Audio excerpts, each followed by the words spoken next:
Hi! Welcome to Talking Simulator. Hi! Hi! What's up?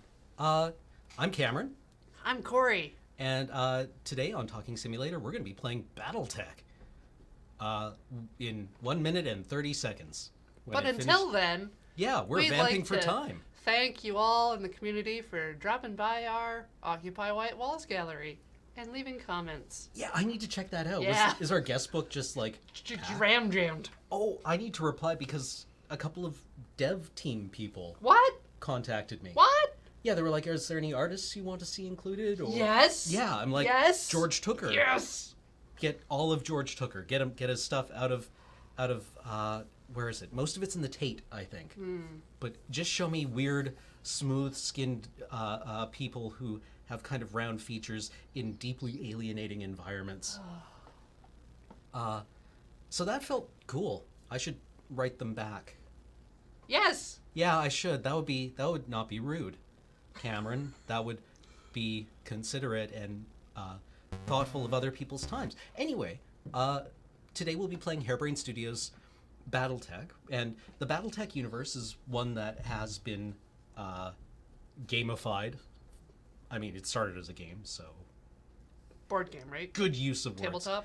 Yeah, the boundary between tabletop and board game is yeah, it's probably rigorously defined according to some people, but it's very blurry to me. But BattleTech was a game from the early 90s, late 80s, where you played with little pewter robot figures on a mat of hexagons that were printed various shades of green or gray, depending what expansion you were playing. And or occasionally folded pieces of card in plastic stands. Okay. And it was a game that I wanted to play but could find no one else who would play it with me. So I mainly came to the game through what was it, like the 1995 MechWarrior 2, the Clans game, which was mega. Holy crap! It was awesome because you were the mid 90s were the time of like X-Wing, Right. TIE Fighter. Yeah. If you, depending on what you played, you may have been like deep into flight sims, right? If you're playing like Falcon 3.0, Right. or Aces over Europe or Aces of the Pacific or something like Yep. that, you would have like all the joysticks and all the kinds of things. And MechWarrior used all of that. Yes. Right? So you were piloting around this giant fighting robot up to 100 tons of like endo steel and shooting things, and it was like being in Robotech if everything in Robotech was really slow and couldn't transform anymore. So piloting a Destroid, Yes. right, which are the guys that just get exploded everywhere. And it also had this like sweet soundtrack. And just tangentially related to the board game. Took Yeah. place in the same universe, but wasn't really the same experience. And there were several games that tried to capture this experience, but last year's BattleTech by Harebrained Studios did a tremendous job of like capturing, I think, what that game wanted to be. So they kickstarted this, right? I believe so. Yeah, I think Yeah. many of the pilots that you can recruit are one of the Kickstarter tiers was having your name appear in the game as one of the pilots. But let's get into it and I have just a wanted look. to follow up on that, Oh, saying yes, that I'm sorry. they also sought extra funding from Paradox Interactive, I think. And then I think it was like a month or two after the game came out, they were acquired by Paradox. So, Oh, yeah. well, that's got to be quite the endorsement, right? When Yep. Paradox Studios is like, we like the way that you make strategy games. Now we own you. Come just into our giant yeah. arms of money. yes, bring all those assets in for a hug. Can we show the old MechWarrior 2 intro here? Probably not. I don't know how YouTube reacts with that. No. But you can go and check it out. I highly recommend the Clan Jade Falcon introduction for your intro to the Crusader clan philosophy. We won't be touching any of that here because that came in many years later into the universe. This takes place in actually I'm going to move us over. This takes place in kind of the very first source book of BattleTech. Okay. I forget the exact year. Was it 3050? But this was like very early BattleTech. 3025, right, yes. And I'm going to let the intro play because it's awesome. It's awesome. Or at least I think it's awesome.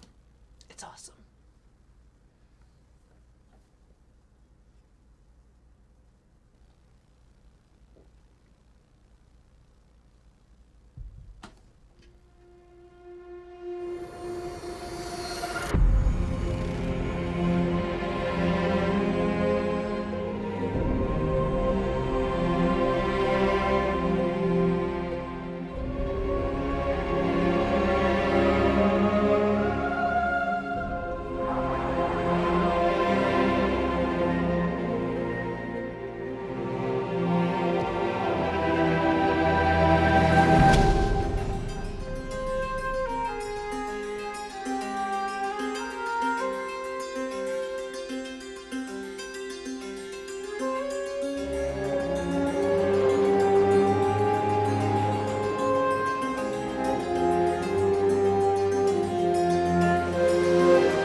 So shit's fucked.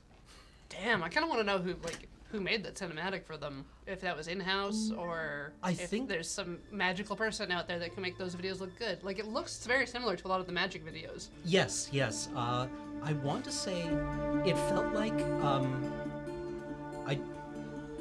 Stellaris has videos that are made very much in the similar vein. So it's either someone in-house at Stellaris or at Paradox, Yeah. or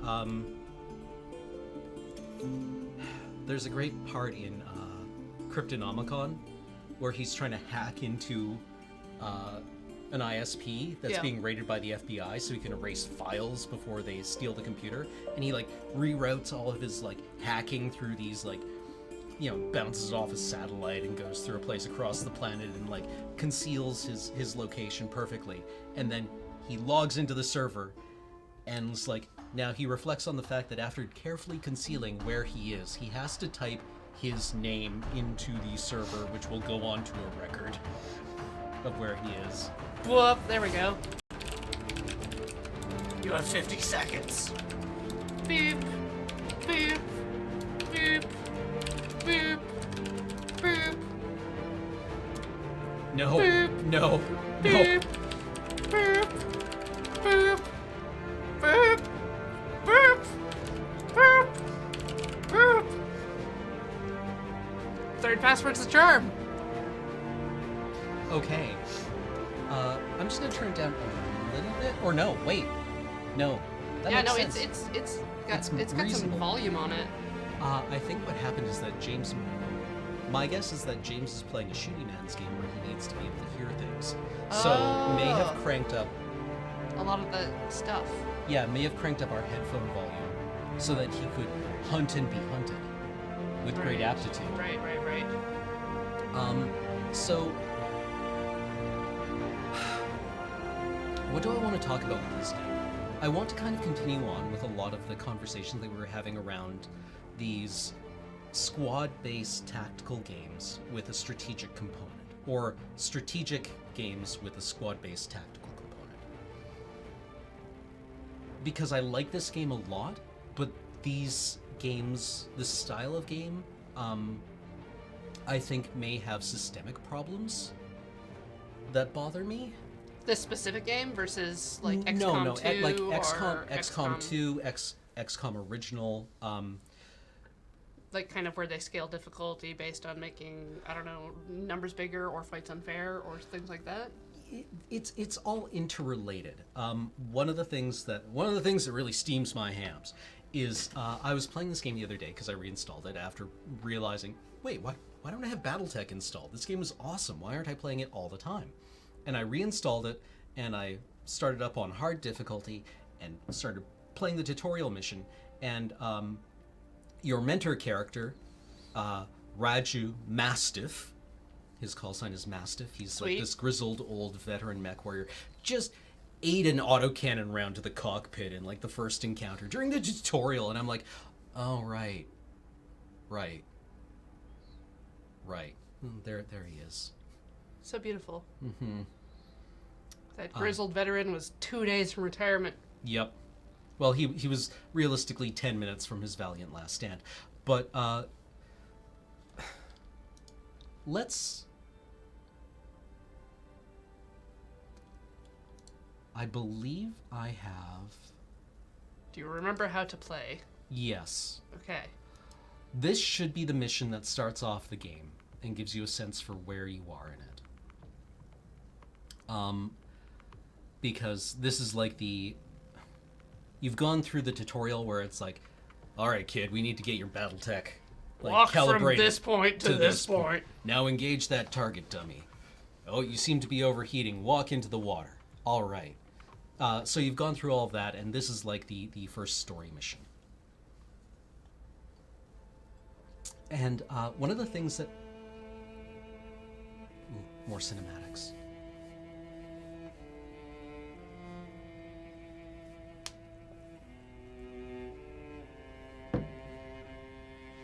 So I believe the Oregon Reach was a region of space that was created specifically for this game, because BattleTech, as it's not galactic spanning, it's not Warhammer 40k, but it's a just region of distant, space. like Yeah, space colony. yeah. You can just have these little enclaves of several systems anywhere. Right. And I like the scope of that, where you're dealing with kind of like small, minor noble houses on the periphery of the major successor states. And it doesn't play into the massive dramas occupying the vast feudal states that succeeded the Star League, which was the guy with the crown, the first Star Lord. Big fancy emperor? Yeah. That all fell over after a while, and 5 major feudal states rose in to succeed it, the successor states. As one does. Mm-hmm. But they allied themselves with the Pope trying to get it in good. And then there was a second Pope, and they had to go beat his... I can see you've actually read. What? No. Oh. That's how the there's a Frankish Yeah. feudal system worked. Well, yeah, basically. I wouldn't surprise me to hear that this is heavily inspired by it. But the Command interface initiated. Oh, 7 shits, really? Okay. No, we actually have to do the... Oh. Well, we don't have to do anything. But there is an organization that maintains the interstellar network of communication relays called Comstar, and they are a... Love Comstar. Comstar. And they are basically a pseudo-religious organization. Okay. Catholic Church, I'll gotcha. come right out and say it, kid. I wasn't completely honest with you the other day. Maybe we'll get another There's gonna cinematic be here. more to this Is this job Montgomery? than escort Yeah. duty. Like I was saying, I Gives can't me a prove chance to get a good anything. read on like what the UI My looks like. gut tells Yeah. me Uh, something. parse it in a low And warrior trusts their stress instinct. environment. I mentioned that this game came out in the early 90s, and a lot of its factions are kind of reflective of that. Like, for example, one of the adversary functions, or factions, whether the bad guy faction, or one of them, is called the Draconis Combine. And they are very heavily based on Soviet politics combined with Japanese feudal martial. So kind of Command and Conquer. Yeah, but they mesh So the much, but she's the been a loyal Russians companion to with Command since they were Japanese Aside from corporate you, there's Oh. American I'd rather have my anxieties mind around side Japanese fight. corporate takeovers. Right. All weapons committed. And there's noble House Davion, who are The Daves. the Daves, the House of Dave. Well, the Capellans were more Chinese. I always felt like the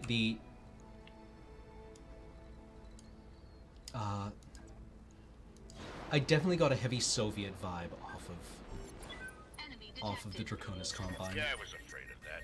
Jump jets build a lot of heat, and that was more than your More engine. Get in the Tutorials. lake. Head on into that water. You thought I was kidding. No. Oh, when I saw that there was stuff about like turn off low whatever impact or low chance to hit weapons to increase cooling. And I also remember from stories about like MechWarrior, or reasons I couldn't get into MechWarrior was like the startup sequence sometimes, at least in one of the games, where you could like just totally foul up the startup sequence in your mech, and then Oh, that sounds like a pain. and actually I think even in like the Connector VR one, you had to like reach up for the eject handhold, but it was next to like your If something smoke goes wrong clearing today, I venting want to know thing. that your mech can maneuver.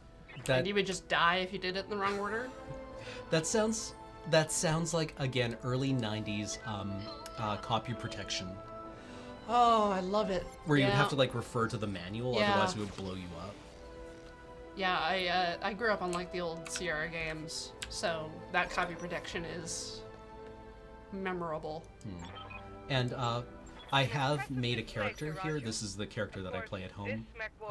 Their call sign is Biss, but I made them a pilot from the outer reaches of space. Okay.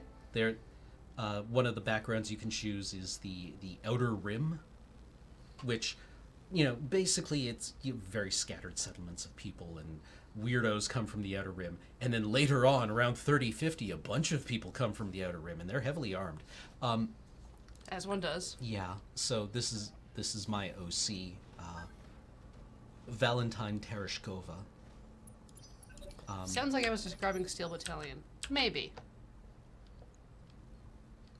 So basically the idea is that after the fall of the Star League, or during the fall of the Star League, General Kerensky, who was one of the Star League's, marshals, led a large group of his forces into space. The last place untouched by feudalism. Space. So we're escorting High Lady Command Successful. to her coronation.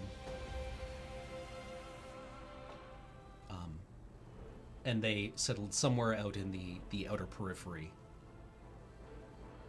which is oddly where I'm from. And they all tend to have, like, blood names. Mm-hmm. And many of those blood names are drawn from things like early space explorers. So Valentina Tereshkova was the first I remember the Oregon reach of old, Soviet woman in space. time of the great expansion. I was just a boy then. Proudly we went forth, bringing the light of our coalition to so many systems.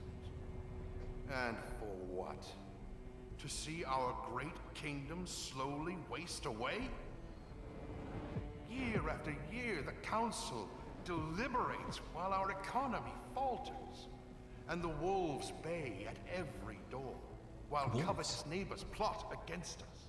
Did somebody mention wolves? Why would anyone mention wolves? Go no further.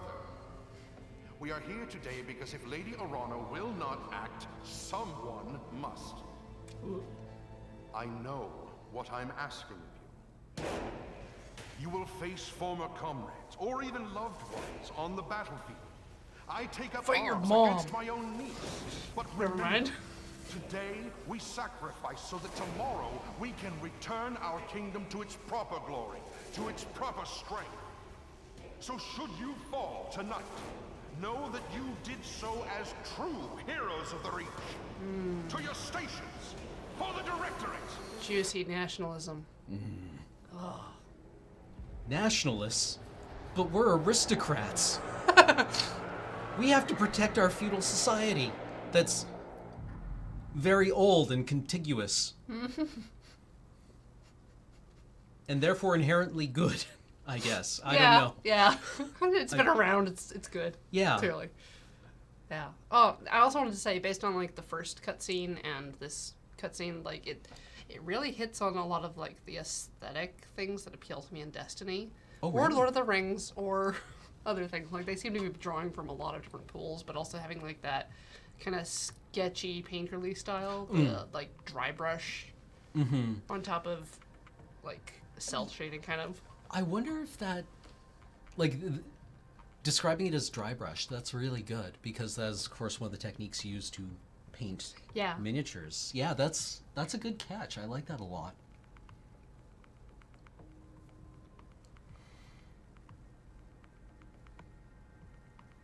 Also, yeah, like they're great at using like texture all over the place and fog effects.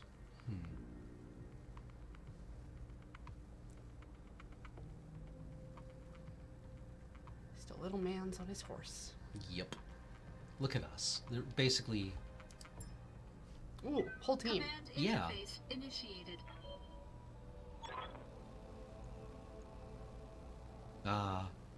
Yes. The clarity of purpose you feel in a battle. Hey, what's that? This is damned odd, and I don't like it. Kid, keep your head on a swivel and be ready for anything. Ooh, I say, noticing your homestead on fire. Notices bulge in ammo magazine. Ooh, what? Whatever's happening here, I won't let it derail your coronation. Your people need you. Thank you, Raju. I will prove myself worthy of the faith you've placed in me. Of that, I have no doubt. I'll do what you ask. Even our royalty knows how to drive a mech. So good. Well, I guess that's the, there is definitely a knightly... Yeah, militaristic. Yeah. that piloting a battle mech is very much Roger that. the nobility's Copy that. tack and harness. I'm just like, because like the scale of cost versus old-timey knight in armor and horse is pretty, I think, similar at this scale. It's kind of nice. I'm moving. Be like, I can afford to have engineers take care of my giant biped. Well, one thing I want to point out here is that as the soon-to-be crowned leader of a mighty noble house, commanding several planets worth of resources, Lady Kamea Arano pilots a Kintaro, which is a medium battle mech.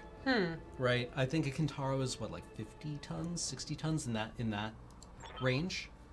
But it's not like a prestige vehicle. I mean, I think it actually is for House Arano. I think Lady Arano's Kintaro is like her hereditary battle mech. Ooh. That's an interesting idea. Fall back, Kamea. Get behind us. No, the Royal Guard have betrayed us. Power, Raju. You trained me to fight. It's like they've only now gotten to the point in Gundam where having like inheritance and stuff matters. So How can I help? that's kind of a novel idea for me. So, okay, what we have here then is a you go, I go turn-based thing. Team-based turns? What it is there are 5 initiative phases, Right. and your pilot's skill determines which phase you go into. Okay. So Raju is a skilled pilot, which means he goes in initiative phase 4, which happens before 3, before 2, and before 1. And if we can get the camera, we can see that there are 2 check marks here, one of which is red. Okay. So that was the Panther. Yeah, and that then also there's in 3 there's another red. Okay. Yes. So this one will go next turn. But after yours, I think. Yes. Yeah. So the Panther goes first because lighter mechs go before heavier mechs Right. as a tiebreaker. Then Mastiff goes because of his piloting score. Then my character and Lady Kamea go in Initiative Phase 3. But because of the You Go, I Go structure, this Shadowhawk will go before, I think, either of our mechs get to go. Really? That's interesting. So that's one level of like the tactical game that you're looking at here, where you're thinking, well, do I take a shot at this before it gets to move and activate, or do I fight the thing that has already gone this turn? And typically, it's good to attack the things that have not gone yet. It's got to diminish damage. Yeah, but there's some other things that go into the calculation. Like after a mech moves, if it moves a long distance, it builds up evasion. Oh, evasion. Yes, so if Okay. you move a long distance in a turn, you get an evasion score, which makes you harder to hit. So going before somebody can build up evasion or restore their evasion, because firing at someone abrades your evasion. So if you just throw volumes of fire at a small mech, something is going to hit it. And it's great. I really enjoy that. I think that way of weighing RNG is quite effective. So you can see if depending on where I move people, There's that red line. Of, yeah, that determines line of sight. yeah. And the two arrows next to you see there's a tree there Yep. indicating I'm in cover, and then at the top there's those two arrows below Yeah. the move. That would be the amount of I would get 2 points of evasion for moving Okay. there. Because while the characters are sitting static, they have those arrows. Is that like their general cover or evasion? Yeah. Okay. So the trick is you want to maintain high evasion while being able to maneuver to attack your opponents. Right. Now, this little battle mech is in reasonable cover with two chevrons of evasion. So Raju, who is very good, he's kind of like your I've got your back. he's your ringer at this point in the game Yeah. for this mission. I'm going to move him back here. And then focus... Panthers have a large laser, which is pretty hefty for a little battle mech. And that's a medium laser? Yeah, so short-range missiles. The Shadowhawk is a good all-rounder with a lot of different weapon systems that are... But you'll effective take at it various down ranges. less than half to... Or is that the Yeah. armor? So it has 456 structure points and 90 points of armor. It's not terribly well armored. Or is that the estimate after your shot? You know what? I actually don't know. And then, see, 60% to hit this little fella, Okay. but Yeah. 90 on this, and the AC 10 is really what we're trying to hit with the autocannon 10. Yeah, these mechs I think are already battle damaged. Anyway, I'm going to take a shot at this. Oh, we hit its LRM launcher, its long-range missile launcher. Cool. Take that as a lesson. All right. So the bar was higher up before, so it's not giving you an estimate of what your damage outcome will be. Ah, You're gonna regret that. I like that it's still on a hex grid, and I'm that they've listening. got like some terrain waiting for movement. it feels rewarding, right? To really figure out where everything is going to go. Now, this Kintaro has a mix of short-range missiles, long-range missiles, and a couple of lasers. So what we can do is, again, because of Lady Kamea's gunnery, is that we can shoot at Oh. multiple things depending on what's going to be more effective at which range. So I'm going to move Lady Kamea behind Acknowledge. Mastiff. I'm moving. And then let's see what we can do here.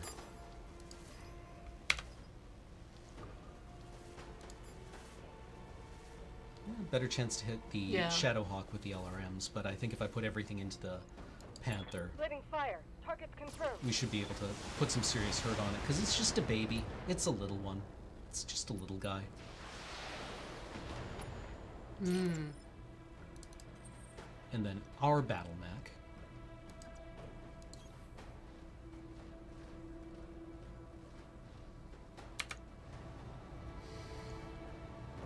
Yeah, I think we can put the Panther down before it gets to go. It's cool, and they've got accurate projectiles per hit. Mm-hmm. Talk to me. Raju, I'm gonna need you to go and push this guy over with a melee attack. Oh. Follow my lead. Bodied. I mean, disarmed. That was a critical hit, lad. Oh, good. Oh. I'm like, where's my knockdown?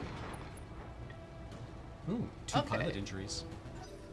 Oh, I guess. That's interesting. That's an interesting thing to model. 3 pilot injuries will result in an incapacitation, which I think is very similar to the way that pilots in Gundam frequently become incapacitated. Yep. Yep, Where yep. Yes, I where a hear you. dude in coveralls comes by afterwards and hoses them out of the Yeah, people get squished in Gundam all the time. yeah, it's gross. I'm on it.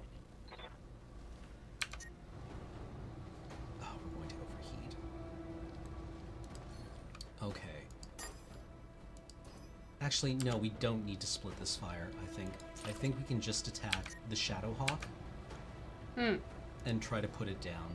But here's our heat gauge. Heat is one of the balancing stats for Right. mechs in this game. So that white line is like your max heat. Yes. Can you not act? What happens if you overheat is that you start taking damage, Oh. and that damage goes straight through to your internals, Oh. or your internals here. Whoa.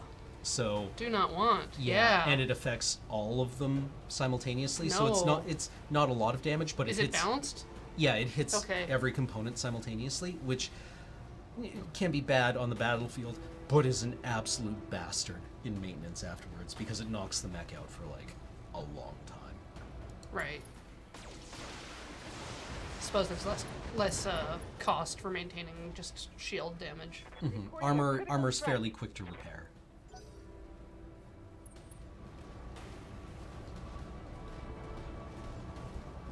Uh-oh.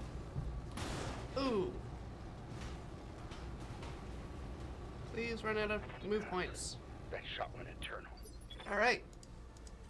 Kill him. Do a murder. I'm trying. Oh, I'm sucking so bad at this today.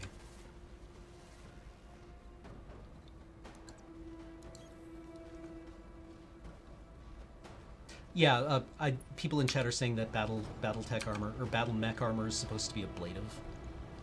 In that it just like, yeah, flies off. But how many components? Okay, finally. One fewer hostile on the I think I shredded every component on that mech except for the center torso. orders. What'd you say to me? To hell with the weapon.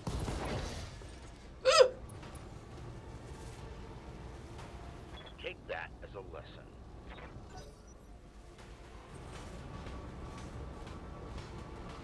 And here's one of my problems with this game. Shin kicking. Is that the AI Armor low. realizes that in order to win, Reading it loud needs and to inflict clear. damage on you. Yeah. Which it will do to the detriment of any of its resources, it happen. because preserving its own strength is not something the AI cares so about. they can overheat and Yeah, the AI will frequently overheat its mechs into the dirt. It will throw mechs suicidally at you because it doesn't have to play the long game like you do. Yeah. And for some, in some situations, that makes sense. Right. The Capellan Confederation is notorious in the backstory for not really caring about its pilots. Right. The House Kurita Warrior Code does not, a separate successor state. The Capellans throw resources at you. The Draconis Combine, their warriors would rather die than retreat. But, like, a lot of the other successor states are like, no, these things are expensive and we're going to preserve our strength. So, especially mercenary companies that throw themselves at people, I can't see remaining in business for very long. No. No, mercenaries have to be very aware of cost. Hostile unit down.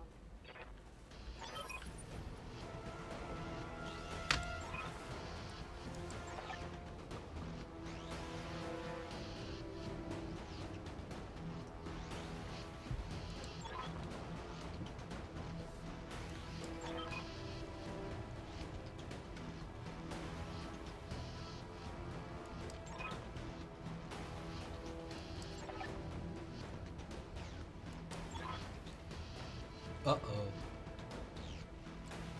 So in this game, do you run like a budget like XCOM? You do. And we'll get to that in a couple of minutes once we And I fear this is only the beginning. save Lady Arano's Follow me. Keep close and remember. Big party. yeah, Things once are we likely to once get we ugly save her from party. here and Save the date. Yeah, we're going to save the day here. And the date. We're going to RSVP to her coronation. Front goes. Oh, it maintained initiative during those. Okay. Fall Uh, behind me. In XCOM 2, you had an issue Heads with up. We've got opposing company. forces not moving or existing until you clear fog. These ones do exist. And And so, they have they will- been moving? Yes. Well, these ones are kind of sitting here waiting for us. But in the game, you will see drops happen where dropships will come in and drop off Okay. a lance of mechs. Ah, These are just little tanks. yeah, they are. They're good. They're brave. They're very courageous. They're them. doing their best. They're so Just made small. a terrible mistake. Look at this little guy. Wow, so many guns, big and strong.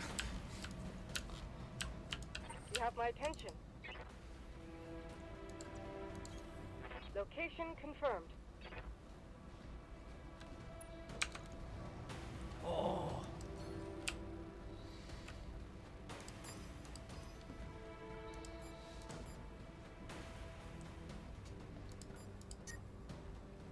And we haven't had a chance to really dissipate much heat.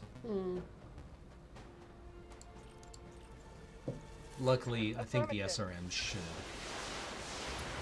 I do like having more than one conflict per map. Yeah, this has been continuous so far. I think it helps use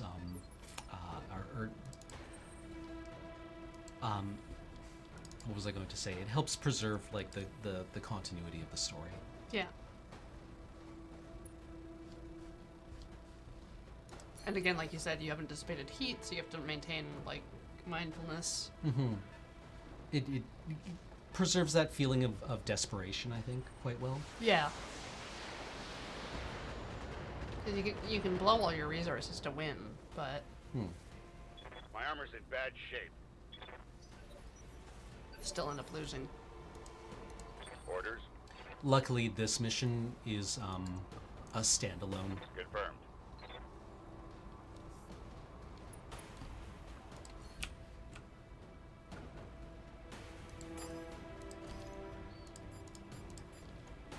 The Here we Mastiff's go. AC-10 should Damn core it any for making me vehicle. do that, son. Damn. No pilot there. You were brave, I'll give you that much. Brave dead. Standing by. I'm on the move. The autocannon 10 also just has a very satisfying, like, ka-chunk noise when you fire it. Wait for me.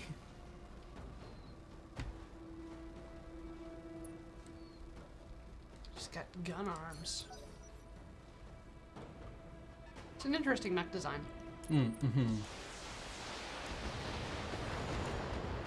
Yeah, your hereditary battle mech, the Yeah. Blackjack, is a very reasonable little mech. You've got my attention. And I think it's well chosen for a novice character in this game because it mounts so many weapon systems, which give you many chances to roll hits. Ah, yes. More dice is better.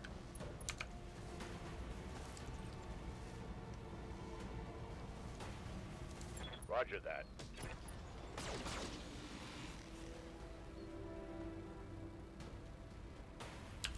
Never stood a chance. Oh no. No, no. We're too late.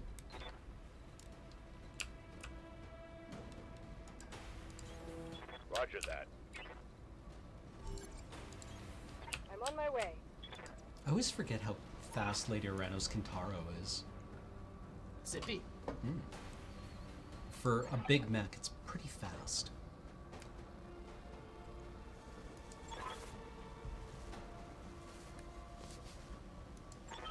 But our bros. No, they're gonna kill all our bros. Alexander!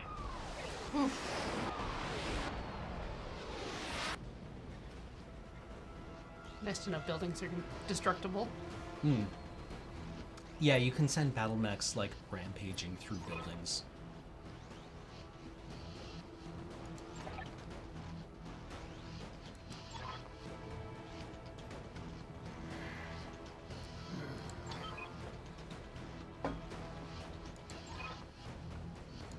Victoria!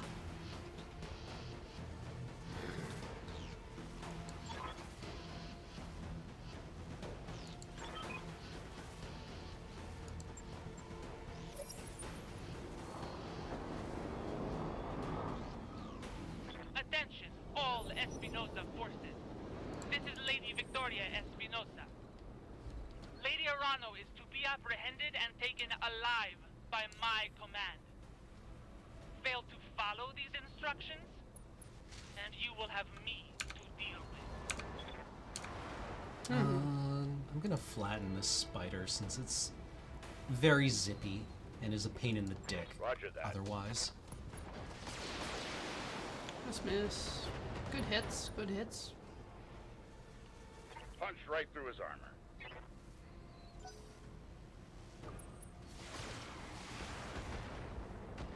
Heh. I'm losing armor. Good, that's what it's supposed to do.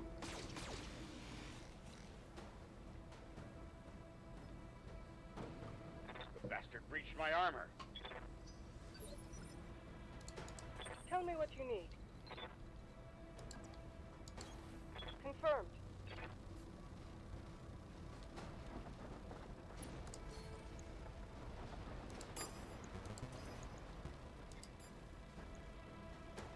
Discharging weapons.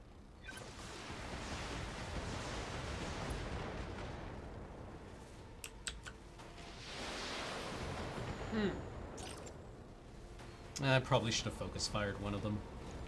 It's hard to say. Who can say? Yeah. They'll take a turn getting into position anyways.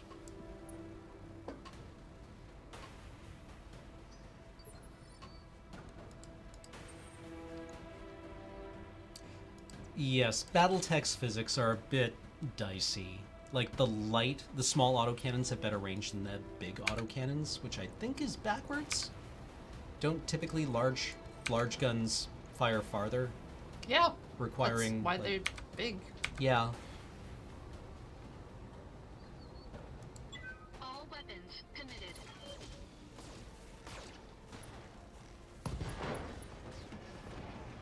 Locust ain't shit. Like lower mass hits more drag, kind of proportionally. Incoming transmission. Oh, okay. Yeah. Attention, No. citizens of Coromadir 6. This is Lord Santiago Espinosa. With the unanimous support of the founding houses, I have assumed control of the Oregon Coalition. For your own protection, I urge you to remain calm and stay indoors until otherwise instructed. All hostile units, stand down, and you have my oath that you will not be harmed. Okay. And you will be fired upon.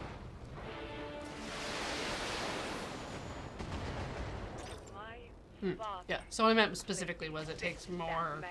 force to I slow gave him up my trust. larger mass. He was family.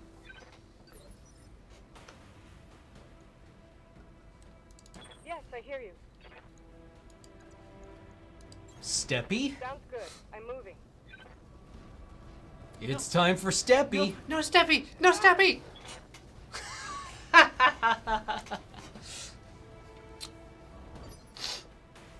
Good thing you have guns, right? Am I right? Up top for guns!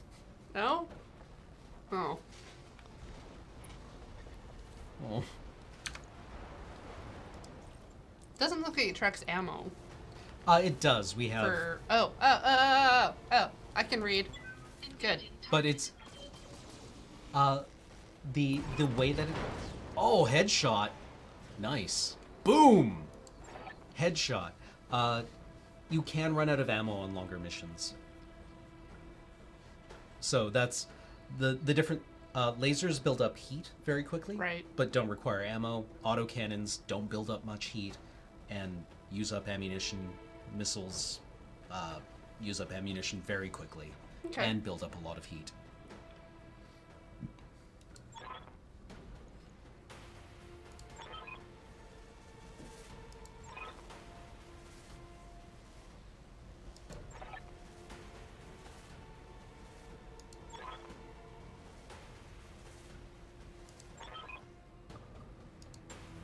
You get to that ship, Alexander. I mean it. We will not lose you and my throne on the same day. Pure Ownage is 15 years old? That's not true. I remember when my micro was Uber.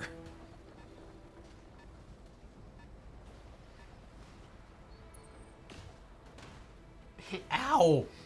What the shit? Lucky bastard. That was a solid hit. Aw. More dudes. Why are there always so many dudes? Meh. I don't care about trees. Meh.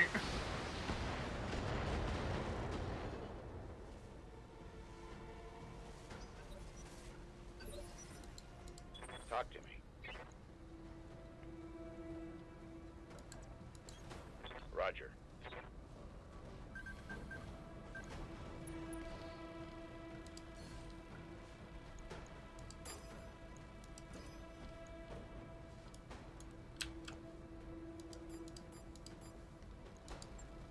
Affirmative.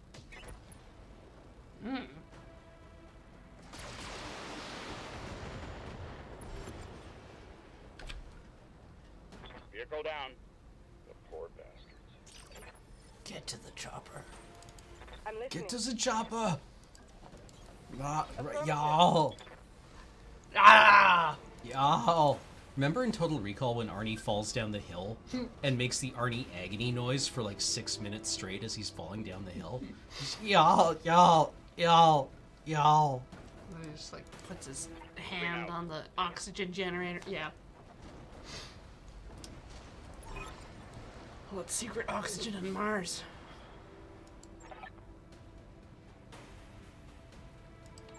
There are mechs with more than 2 legs. I think the King Crab is in this game, isn't it? It's- Oh, good. Good place to park your dropship. Yep. Just behind this mounds with 2 turrets. Just mounted on there. Permanent emplacements. It's fine. Good spot. Good. Speaking of the turrets, Confirmed. I forget how much damage they can absorb. Some. Just enough. Oh, Target right. destroyed. Yeah. But there are recon mechs. There's a tarantula recon mech, I think, that has 3 legs. What? What happened to the other 3? Armor breach. Or Internal damage. 5. 5?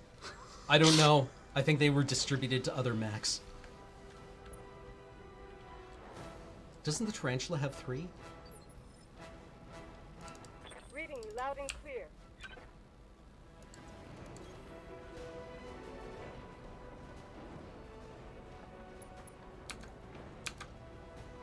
Tarantula has 4, says chat.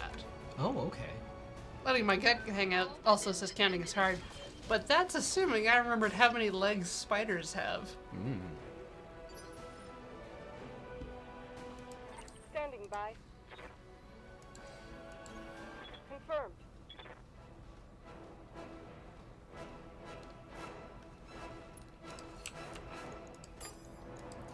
Why wouldn't you want 4 legs? Maybe the energy used to drive them? Copy that. If you have processors that can handle... Somebody in Bipeds? chat was saying that the pilots find it difficult to pilot something with more than 2 legs. If you had any sense, you'd retreat.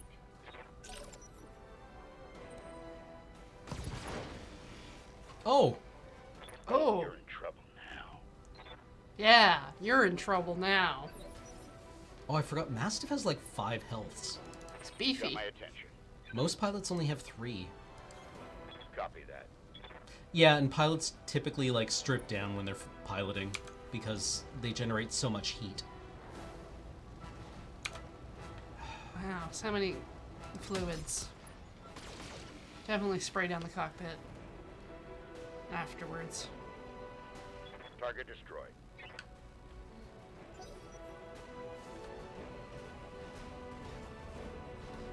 There's a runner.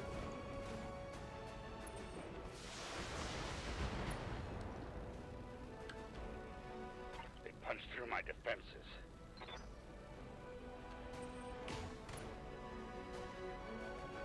I'm getting my ass kicked here. This is embarrassing. So they pilot naked just like Thomas the Tank Engine actors. Damage minimal.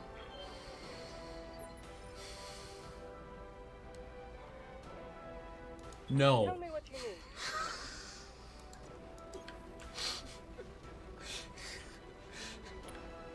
Okay. Jabba the Hutt puppeteers. All 3 of them. Locked in on the target. It's warm in there. And damp. Pierce through the armor. Does not breathe.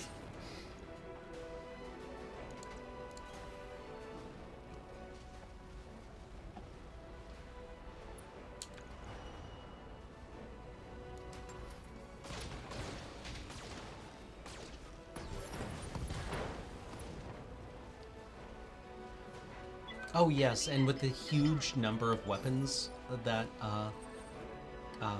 your blackjack mounts, you have a reasonable chance of scoring lucky headshots just from rolling so many dice, which is one of the mechanical things that I enjoyed in this game. Whereas in XCOM, you might get 1 shot per turn, Yep. and if that misses, that sucks. Here you roll a ton of dice, so luck tends to average out faster. Right. The highs and lows still occur, but they're more spread out. Or that they tend towards the median faster. Thank you It's both. like if you can see someone, you have line of sight, you can be pretty guaranteed to Promise you that. maybe land a hit. Yes. To, like, knock off some health bar. And even if you completely miss something because it has a high evasion score, firing at it will peel away their evasion. Victoria! Uh-oh. Oh, right. She's got one of those blinged out catapults with 2 PPCs instead of missile launchers.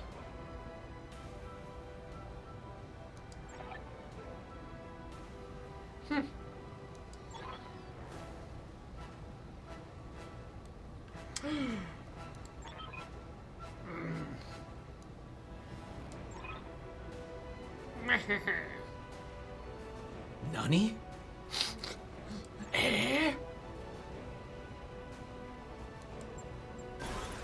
Poop. My planet needs me. So now you have to finish this off without yourself? Oh no, just Mastiff's gonna stay behind. That's fine. Yeah. It's fine. It's all fine. He'll be okay. He'll be fine. It went according to their Keikaku. Just throw more mechs at it! We've got like thousands of dudes. Just put them in robot suits. Give them all the missiles. Dropships? I'm made of dropships. Heroic.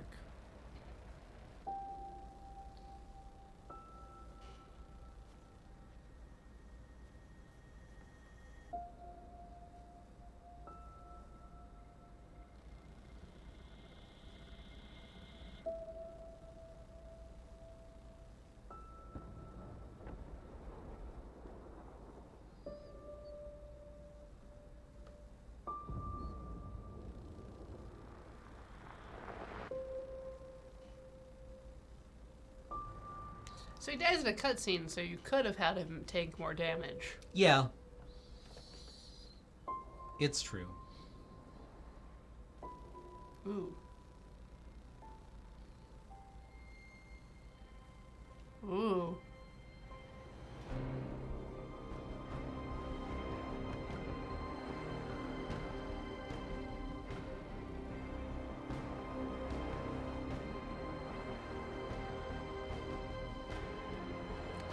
Oh, I see.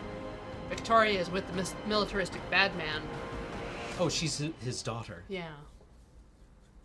He's a coward. Usurper. Hello, new person. I'm safe now. I believe what you say to me. My name is Darius Oliveira, and I'm the XO of Markham's Marauders. We're a mercenary outfit with ties to House Arano. We did some work for High Lord Tamati way back when. I'd introduce you to Commander Markham, but he was on a supply run in the Market District when the bombs fell. He didn't make it. Oh, I'm sorry. Yeah, me too. He was a good man. A lot of good people died today.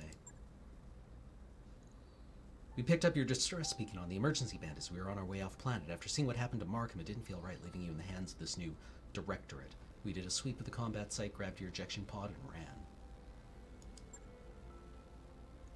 We found his mech. It was completely cored out. Nobody survives a hit like that. For what it's worth, I'm sorry. We supported the Royal Guard on a handful of deployments, and Sir Raju earned my respect many times over. His death is a loss for us all. Are you unable to select that based on past? We already Oh, you asked just that. add... Yes. Okay. So, this is fun. This adds like a neat role-playing element yeah. to it, where you are kind of like, you wind up, spoilers, it cuts to a couple of years later, you are in command of this mercenary outfit, and you are trying to balance the needs of all your different, all the people working for you, right? So Darius is your executive officer, and he's kind of in charge of finance. And then you wind up with a mechanic and a navigator, and you have also all of your pilots. That sounds fun. Yeah.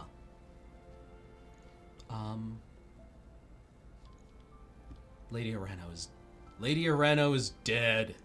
What was the movie adaptation of Bridge to Terabithia? Where somebody just made like Bridge to Terabithia in 6 seconds. Your friend Leslie is dead. Spoilers for Bridge to Terabithia, I guess, if you didn't read it in grade 5. Well, I didn't. I saw the movie, but I also okay. heard everything about the movie before the movie came out, because people couldn't sit on that.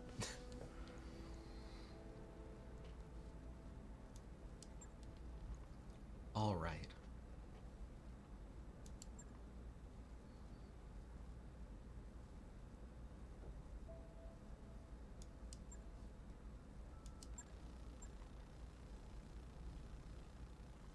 What? Time skip? Would you like to take a break? That would probably be wise.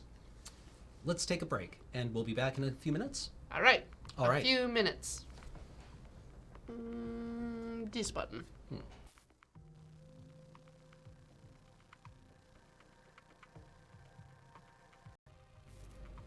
Hey, we're back.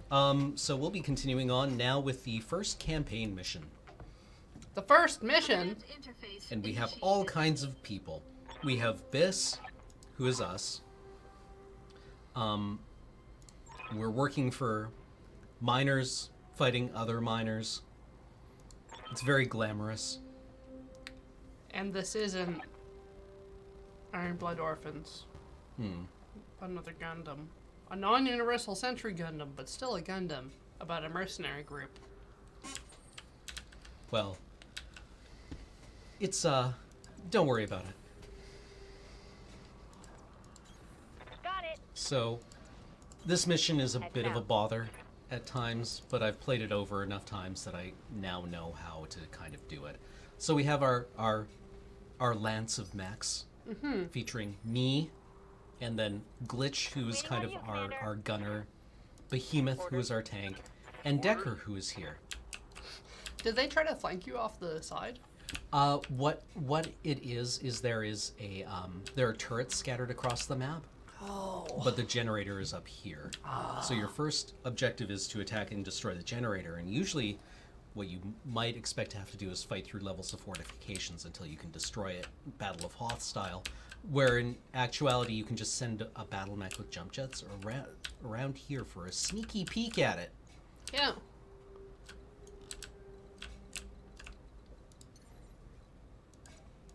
Engaging jump jets. You are trespassing on Majesty Metals and manufacturing property and acting in collusion with a domestic terrorist organization. Cease your advance immediately, or you will be fired upon. Can you imagine being some, like, planet manager and having to make that announcement on the radio? Yeah, it's like, sir, 120 tons of battle mech just came around the corner. Well, we'll Throw see the about book that. at them!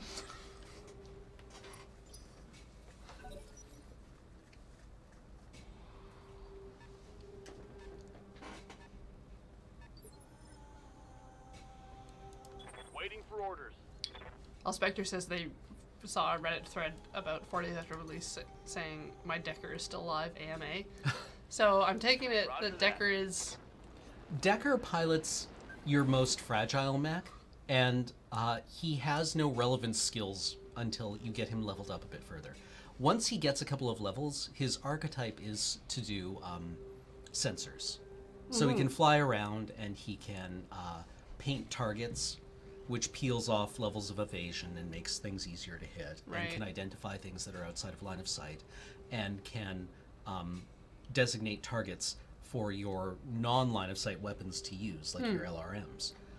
Until that happens, Decker is piloting a Spider, which is a lot like piloting a bicycle. And he's got his big, stupid, bald head that just loves to eat autocannon rounds. Brace for impact, Mr. Spider-Man. Poor Decker. I got Decker up to, like, really high level at one point, and I had him in a medium mech flying around, like, doing spy stuff, being all smarty pants. And wouldn't you know it, an assault mech just did a death from above attack on him and drove his mech into the ground like a tent peg. So permadeath. Yeah, just like, come on! You were doing so good. We were years into the campaign, and just out of fucking nowhere, someone's like, time's up, Decker. Sorry. You're B. I should be using my Yump jets more aggressively.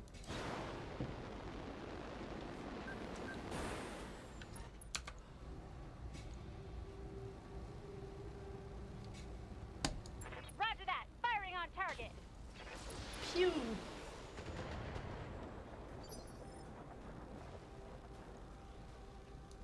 Standing by.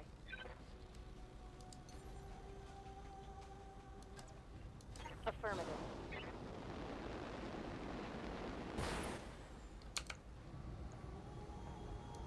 Aye, aye. Oh, come on. See, yeah. RNG is still a factor, I suppose. I didn't even look at the, Ew.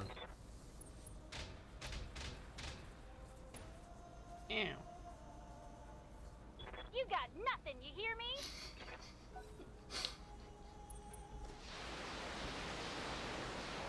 Wow.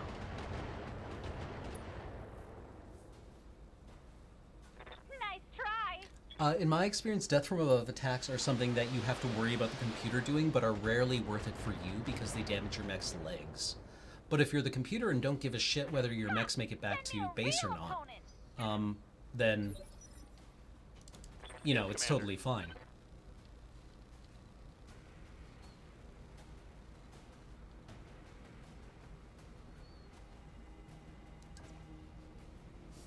I should probably jump there because that gives us more evasion.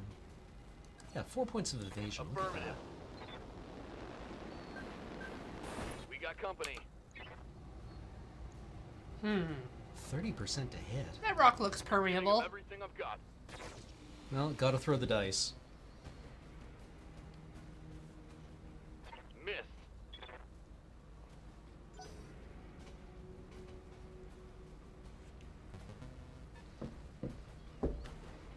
Ah. Commandos are light battle mechs that mount very heavy weapons for their size and are not terribly mobile. They're good adversary mechs. I can't take much more of this.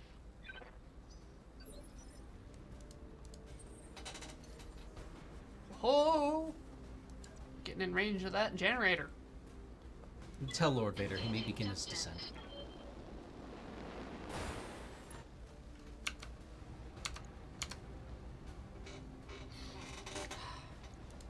Engaging target. Please? Okay, good. Target building destroyed. What can I do for you?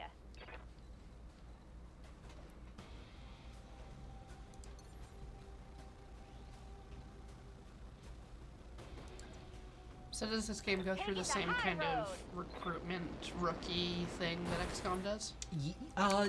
Your mechs usually start out a bit more competent than they are in XCOM. Or your pilots start off a bit more competent. I did not mean to shoot at that guy. I wanted to shoot at that one. Stand still when I'm attacking you. Ready for orders. Shoot the man. Lifting off.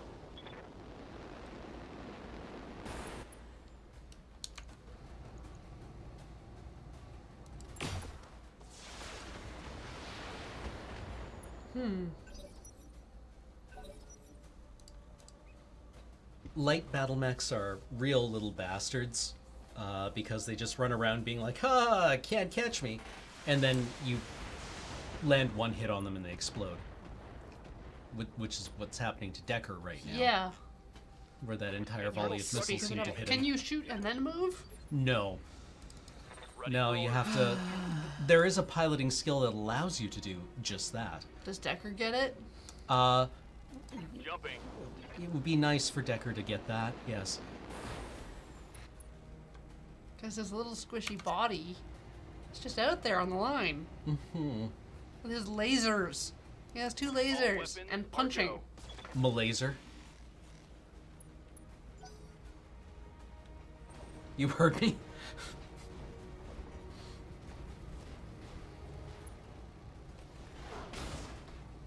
Did you just take a swing at me, you ridiculous little man? Damage minimal. Time to grease up your shins. I mean, I guess. Oh, headbutt.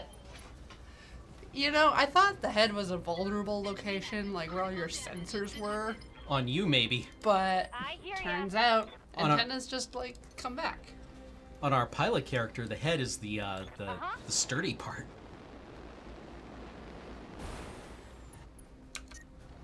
Hiding inside of this tree. Hey, buddy, behind you.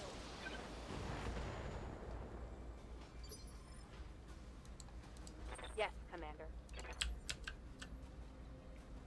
So the Glitch's Shadowhawk is heating up quite a bit because she relies on Up high. PVCs and other energy weapons, whereas Glitch's not Shadowhawk, Vindicator heats up quite quickly. Them lasers. Yeah, and especially her PPC was it her phased particle cannon?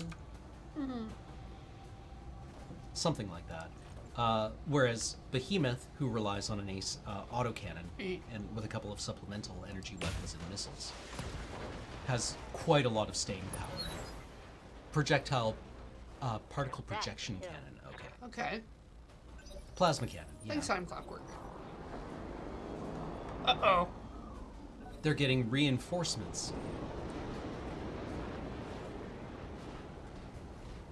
Destroy Run away! Shadowhawk.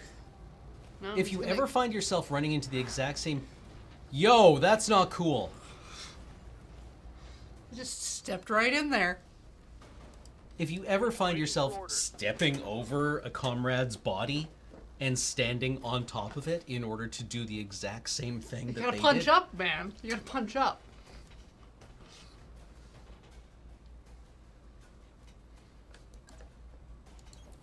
Moving out. It's not like that comrade was using his body anyways. Firing. Is Full there complement splash on the enemy. explosions or anything? no, I don't think so. Holy shit. Decker, Target neutralized. you cored that thing like an apple. Decker? I mean, Decker seems fine. I don't know what the problem is. He's been doing good. He's a good little boy. Yeah, I mean, you saw it here first, folks. Decker killed a man. Mark it on the calendar.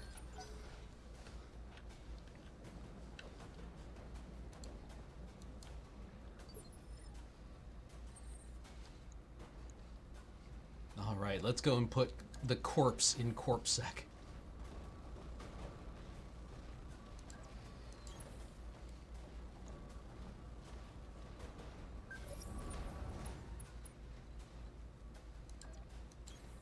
Location confirmed.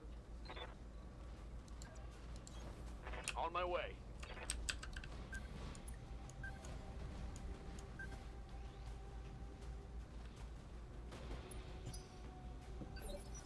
I believe that you are referring to Robot Jocks Scrimming Dunkel. I want to say that sounds like Robot It Jocks. does sound like robot trucks.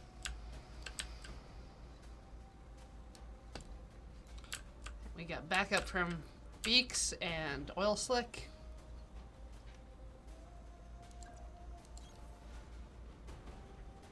I still say that Robot Jocks has the greatest final shot in any film ever. Where Apollo and Ajax, the two competing pilots, one the American, the other the Russian. The final shot is them fist bumping with a thumbs up. Yes. And it's Oh. it's amazing.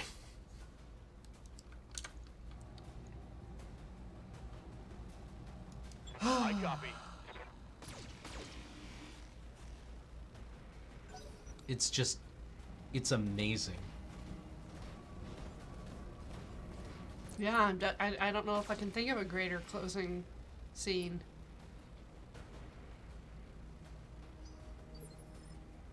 The light mechs can be useful in late game because they go so high in the initiative order. Engaging jump jets.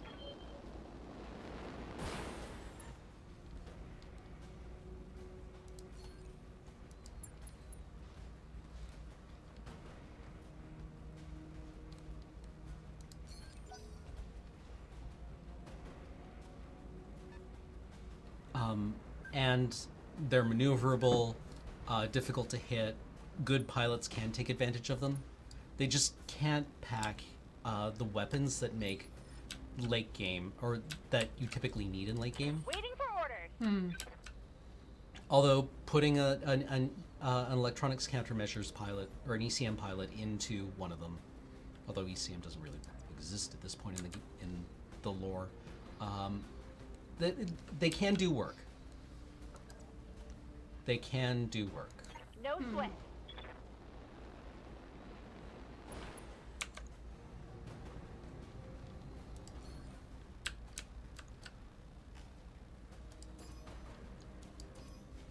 We We've got a follow-up question. Is Robot Jocks worth watching in 2019? No problem. Sure. I've got I think it's enough guns popcorn. for everyone. Yeah, it's probably fine. I mean, I certainly haven't seen it in, like, how old am I? 50 years old?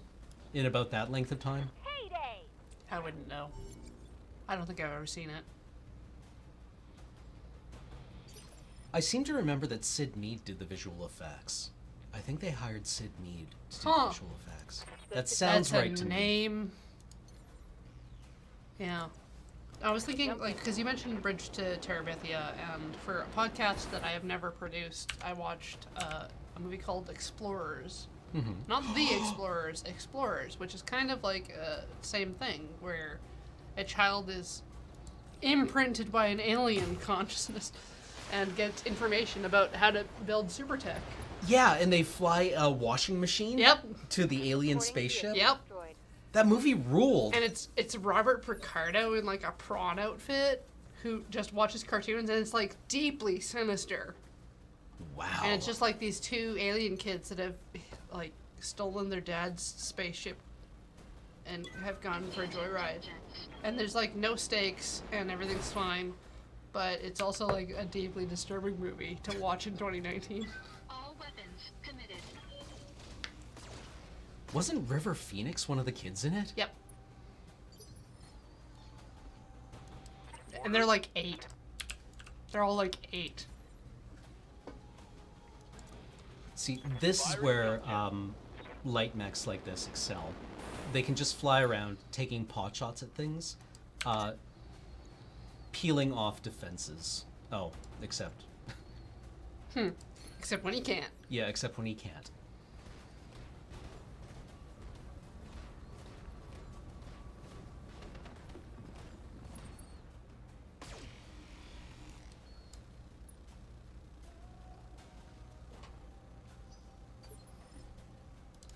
I hear ya.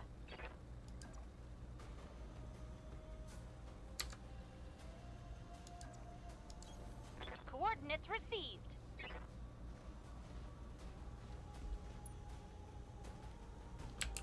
Do we want to go for a precision strike against this thing? Well, I mean, like, your dude in the town is braced, waiting. But if we can blow off one of its legs... Then it ain't moving, but it can still strike back. Yeah, but it will get knocked over. It's got quite a lot of armor, though, so I don't think a called shot is the correct move yet.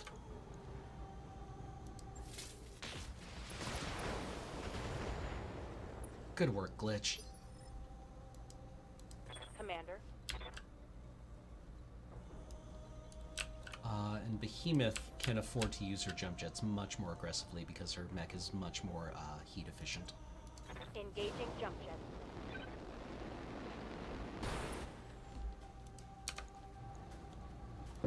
Targeting for an alpha strike.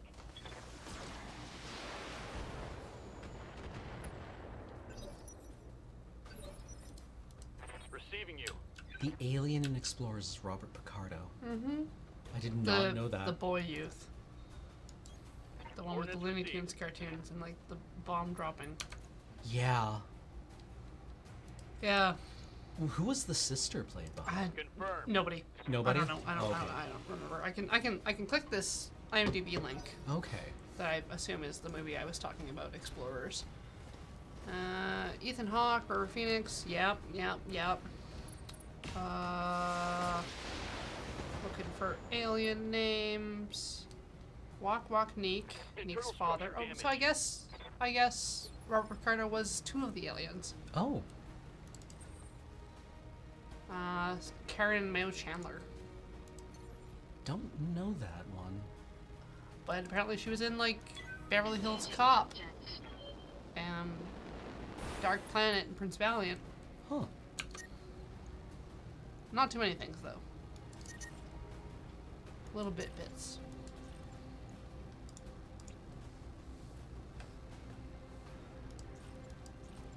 Wow, we're overheating hard.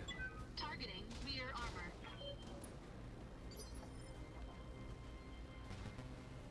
Okay, the last Starfighter rules. But and that's Robert Preston. That's a different Robert. fair enough. I was just saying, you know, in the abstract, that I'm actually surprised that Last Starfighter hasn't been picked up for a remake. Thinking about it now, I think that's one that would have aged. That the film probably has aged terribly. But that seems Ready like Player One. Sorry. Another hit like that and you're toast.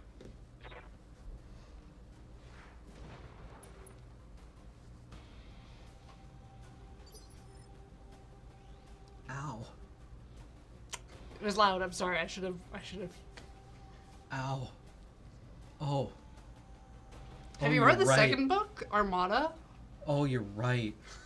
Is that the one where they get the kid and they've got his battle station set up just like at home? Uh-huh.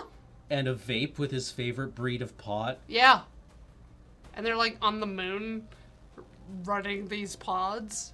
And people were like, no, it's good. And not weird and sad. Death Blossom.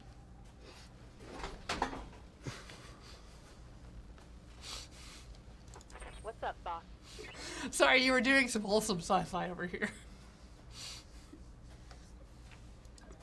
Normal stuff with this, like colonies, and they recreate Earth history.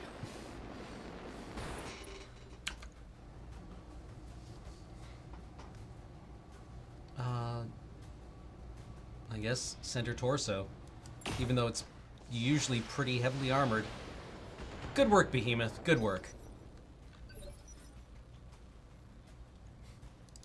Buckaroo Banzai. Obscure. In what universe is Buckaroo Banzai obscure? We did like 2 walk-on references for Desert Butts. I'm certain. I have a Buckaroo Banzai patch that I have on a jacket. Like, they sell patches that you can just buy and put on things. Anyways, Yeah. it's Peter Weller. It's Yeah. RoboCop. And Yeah, Buckaroo Banzai, not obscure. And what's his face? Ian Malcolm. The other Ian. Oh, Jeff Goldblum is a cowboy. right. Yeah. Engaging target. Oh, and who played the Rastafarian alien? Good to go. John Lithgow. No. Sorry, Black. Oh, I read you, Commander. Moving out. thank God I've never paid attention to Buckaroo Banzai. Really? It's fine. Yeah, it's fine. Try. It's just, it's a very weird Our thing. client's platform. The sooner we can collect our pay and break orbit, the better.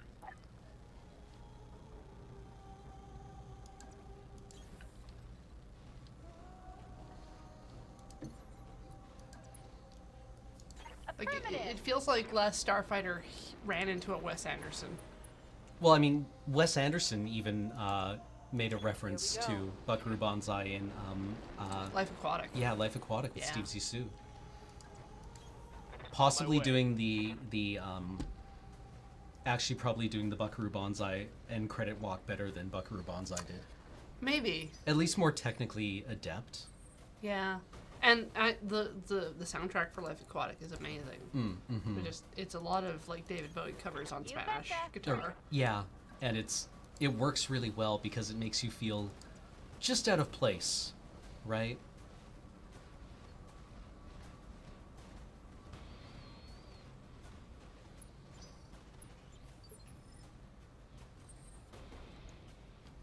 That's a good description. That Buckaroo Banzai is like a Phase 3 Marvel movie.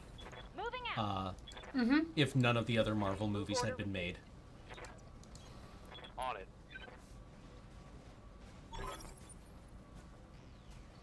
Like, it reminds me in a lot of ways of like Weird Science and Howard the Duck and kind of like that area of sci-fi fantasy comic book interaction.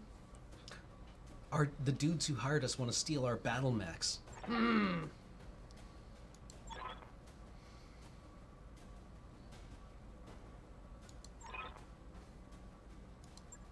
was gonna ask what happened after you killed that dropship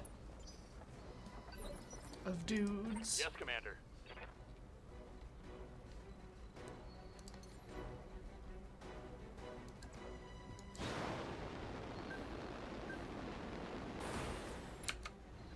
No, there. Not there, there.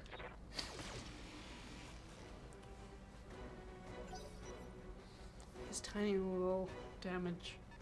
Brr. He's doing his best. Fired with full power.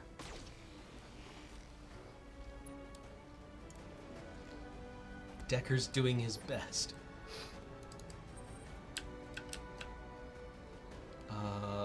We need to go before the turrets go. But otherwise, I think we're pretty free to just mop up these vehicles. I am a little sorry to go on that movie tangent because Buckaroo Banzai and Last Starfighter are very Ian favorite movies, so I've gotten a lot of exposure over the last few years.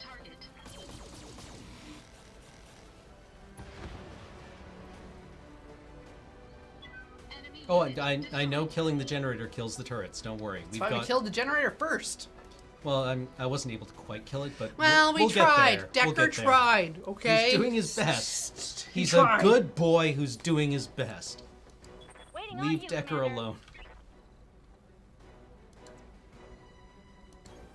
Don't need to tell me twice.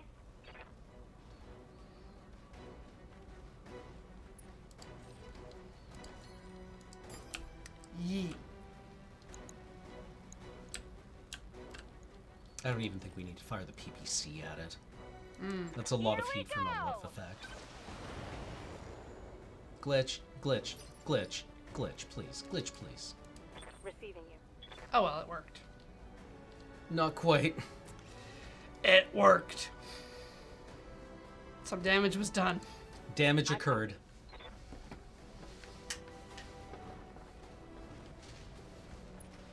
Yeah, Decker's headstone is going to be the antenna of his spider mech, which is going to be the only thing that's left standing out of the ground after he gets death from above.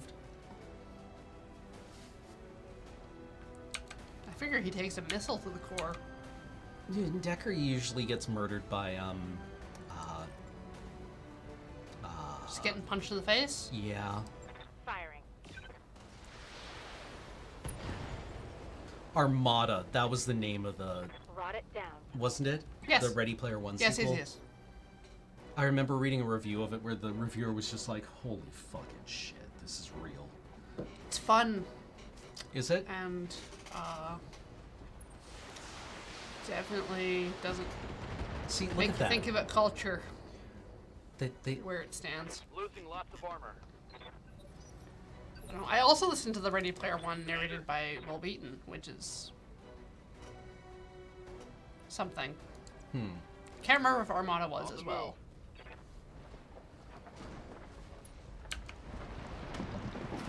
Copy that. Okay, yes, Armada isn't a sequel. It's kind of a spiritual successor, let's say, because of the combination of like old school video game and like modern internet and I can't hold it. speculative fiction futurescape. Are you fucking serious? I'm hit. Decker, Waiting for orders. look at all the other things you could be shooting at, you assholes. Roger.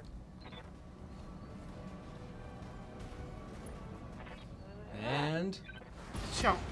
no steppy. Did you just step either? Vehicle. They became steppied. Yeah. Let's see. What can I do Armada for ya? is way more Ender's Game, whereas Ready Player One is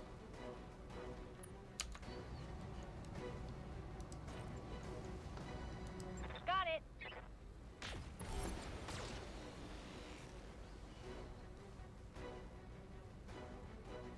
Knocked out a vehicle.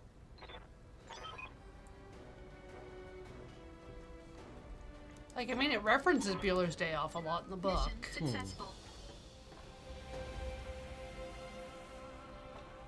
But it's hard. It's like, is Is there any like famous quiz movie where like being really good at a quiz was good? It was like your knowledge of 80s sci-fi made you find this Easter egg in this game. You get to play Joust with the controller. Yeah, It's just fun. You have fun until you win.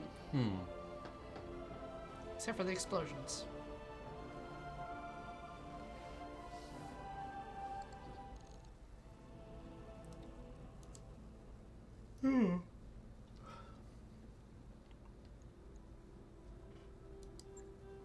So we're in trouble. We're drowning in debt. We haven't been able to get good contracts. The banks are after us, and everything's kind of coming apart.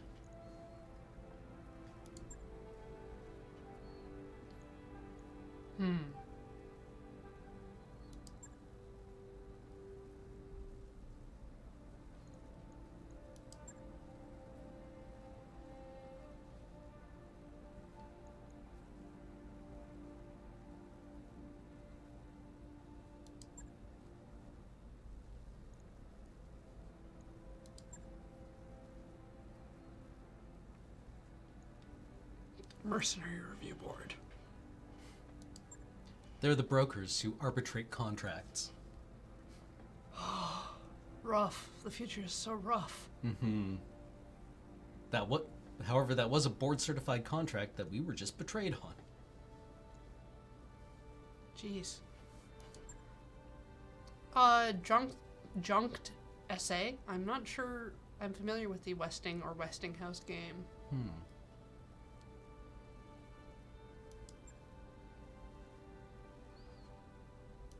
Jump ship. Yep, you can use your dropship, which is what you own, our dropship, the Leopard, to travel between, like, near systems. Good. But in order to travel vast distances, you need a jump ship, which I think are lost tech at this point. Ah. We don't know how to make... People don't remember how to make them, and they're very, very big things, and they're kind of like buses in that they keep a schedule, right? Oh. You'll have one jumping from one system to another, and you can either, like, get on it or not. Okay. And generally speaking, your dropship's pretty fair game, but nobody takes a swing at a jump ship. Unless things are very, very bad.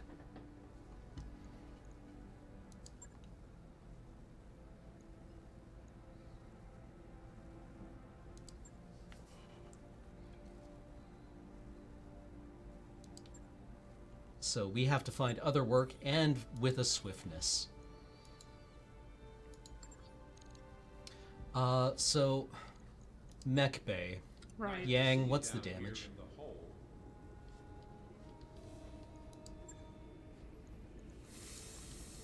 Repair. Me. That's gonna take a while. We have 900,000 monies, but I don't know how much that pays for.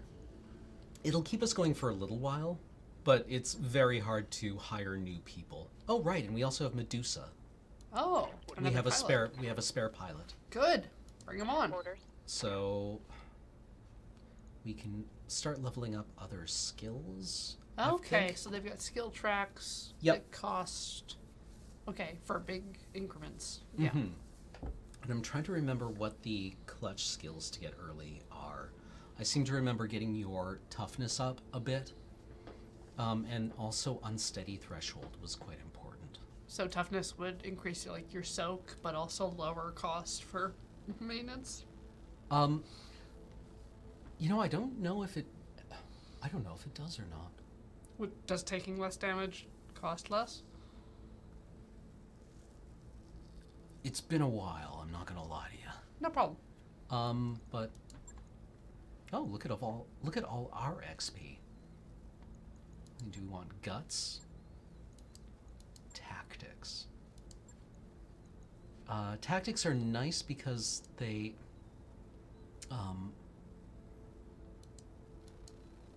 like sensor lock and master tactician are really strong. But then again, like breaching shot is quite good. Yeah. Like these top top tier skills are like. I guess the balance is like how far forward you want the unit to be.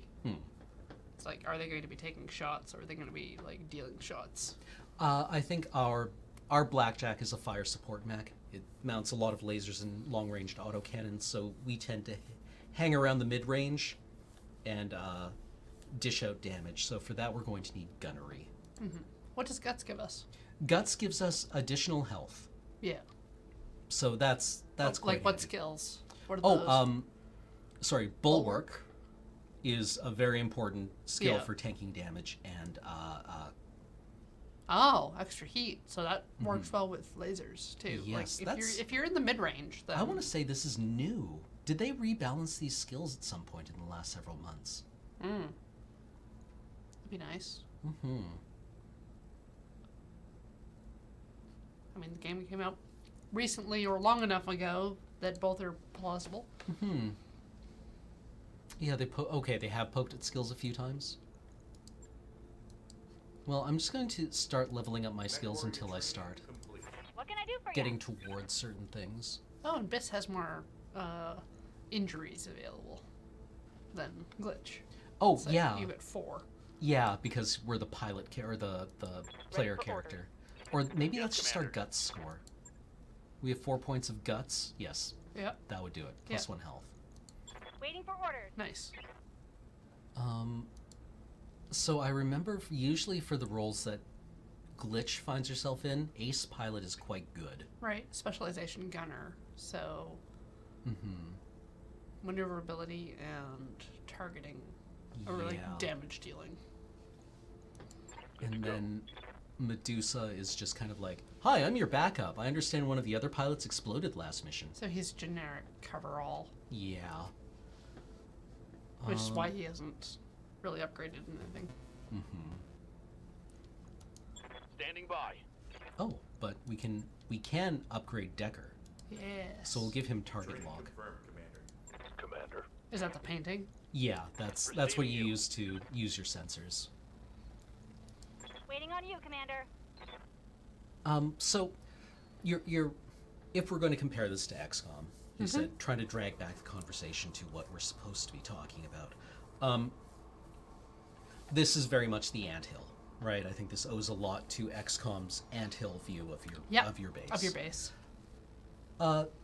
And for a lot of it, it plays out similarly. You have to manage the amount of damage that you take during missions because it will take longer to your pilots can get knocked out for a long period of time. Your mechs have to be maintained. If they lose limbs, you can lose weapons, which matters later on when you start getting high quality weapons. Right. And if you if you find a large laser plus, Yeah. right, and it gets blown away in a mission, that sucks.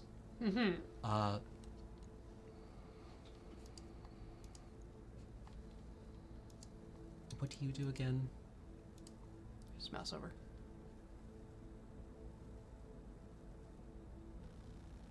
Evasion Right. charge. Well, I'm going to wait to level up Glitch then, Good to go. Waiting because for I think orders. she can take better advantage of other skills. And you'll just put Medusa in. Yeah, we'll put Medusa in the meantime until Decker gets So you got like back your up. and running. pilots, your mechs, and then information resources. Yeah, so we have what missions are available. This is just kind of like advance. Overview. We can actually talk with our department heads, Oh, and they each kind of have personalities, and will tell you a bit about their backstories. So, you Yeah. can have tutorial kind of conversations, or you can just talk with them, okay. and they'll tell you interesting things. Catch you later, Commander. And I really enjoyed that. I would have liked to have done that in XCOM. For sure. Especially like the amount of time that they spent, or I guess money, resources, like voicing the characters and developing them, but they're kind of hollow because you don't get to interact with them. Exactly. Like, you don't ever learn anything about Bradford, really. Yeah. Other than he's kind of grizzled. I was really surprised that Bradford didn't come back in XCOM 2 with an eye patch. That was my prediction.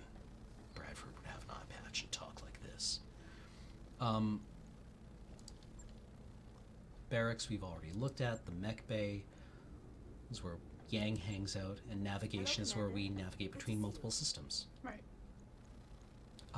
But let's go to the command center and have a boo at contracts. And then when we decide to accept a contract, we negotiate. Oh. And we can either take more salvage, Oh. in which case we will get 8 total salvage pieces from this mission, Right. 2 of which we'll get to pick before they get to pick. Oh. Or we can get more money. Or we can get more reputation Oh. by taking very little of either. Oh, but it takes resources to manage your company. Mm-hmm.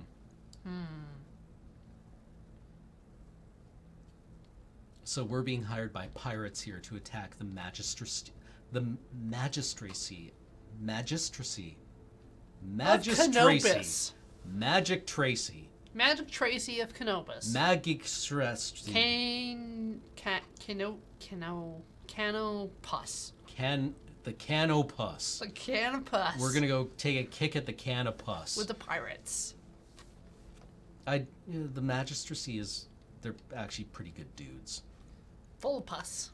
Full of pus. Just magistracy. By your command. Mage Tracy. Magic Tracy and his Canopus.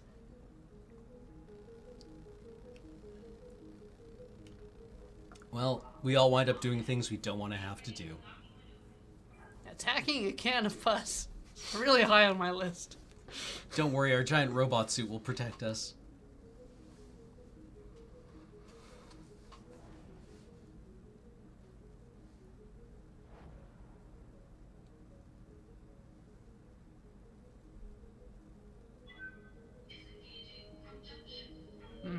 I like how the jump ship looks like a giant bacteriophage. Yeah.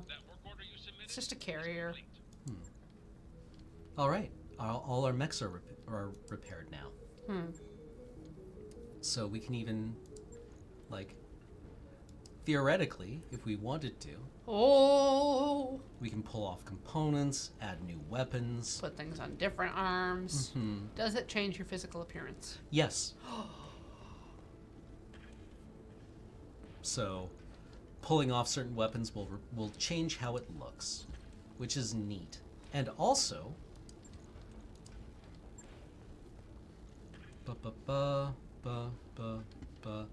no, wait. Oh. Captain's quarters. Yes. Customize company. Wow. This is how we customize how our battle mechs look. Oh. We paint minis. Oh. So you have an urban mech and A little Lucas. girl walk. Yeah. Yeah.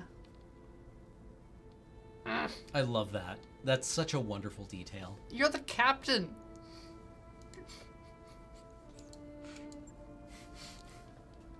Could you imagine getting this work order where your boss just shows up with like gunpla and it's Spray paint. like Like this. this. Like this, Yang. Yeah. This is what I've been trying to tell you, you idiot. Make it look like this. And Yang's just like, we're in a lot of trouble, aren't we? Oh. It's like budget cuts. People laid off. I want everything pink. Make it pink. Sorry, I was drunk. Orange is the new color. And rabbits instead of scarecrows. A lot of options. We do. I usually go for a silver and gold kind of color scheme, which is how I used to paint my Imperial Guard when I played Warhammer 40k.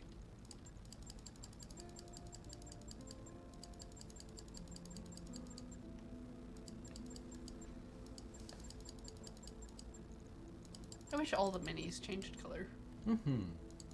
It would be nice. It would give you a sense for kind of Variation. Yeah. so you could avoid the Mass Effect factor Good of from one angle. yeah, of like, okay, I've spent 45 minutes making Shepard look the way I want her to look, and then you get into this first cinematic and you're like, okay, I've made Shepard look like a sack of potatoes. Just that nose goes forever. Yeah, it just keeps, it's right out there. Ugh. It's very square. Oh. And then we have many crests to choose from. I do kind of like the falling star / sword. I don't want to go for Paradox Interactive Oh, yeah, I mean, I suppose. or Playboy. Well, this is harebrained, isn't it? Oh, sure. Harebrained schemes. Sure. But this is very Paradox feeling. Mm.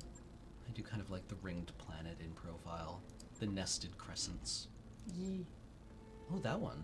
Is that one new? I don't remember that one. I like that quite a lot. Yeah.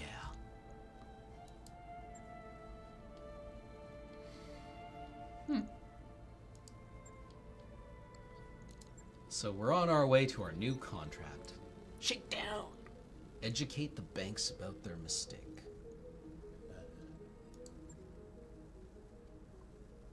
Upgraded loan status to fair. I love video games. We were able to negotiate a better interest rate on our loans. Clicked one button. Just happened. Games are typically about the common thing we see in games is the power fantasy. Yeah.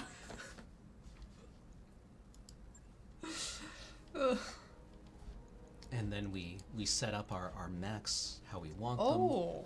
Oh. So I'm gonna put Medusa in this Locust because I feel that mech warriors bring their own or have a preference for mechs. I'm not going to take Decker's mech from him. Or put Decker in this mission. Well, he's out sick. Yeah, for a yeah, yeah. while. No, he's fine. He'll He'll get better. Whatever. the Locust is probably a death trap. Light. It's Rest your actually 10 mediums. tons lighter than the Oof. Locust. You gonna steal Decker's spot? Oh my goodness! After what you just said. He's unconscious right now. He's having his legs reattached. He'll be fine. Nobody tell Decker. The spider is factually also a death trap, but it does have jump jets and 2 lasers. The Locust we have sucks. It's got like 2 machine guns and a medium laser. Or sorry, a malaser. Malaser.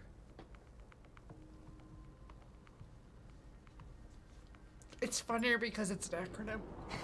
Command interface initiated. I don't think FASA games could have ever anticipated the way in which we would be hilariously reinterpreting the malaser in the year of our Lord 2019.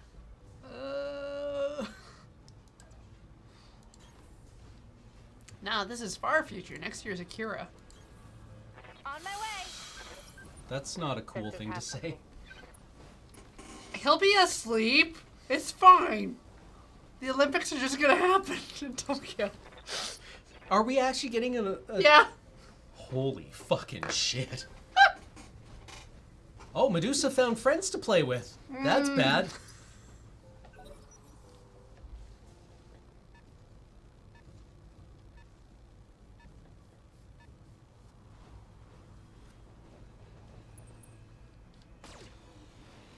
Bad move, brother. I wouldn't have done that. You just bubbled some of the paint on Behemoth's mech. Ready for orders. Ain't pretty no more. It's nothing like that. It's a long jump. Subject. The spider's ludicrously maneuverable. Wow.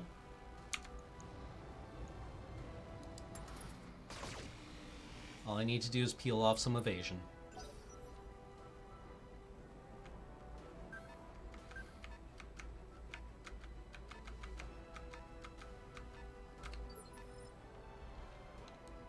Yes, Commander.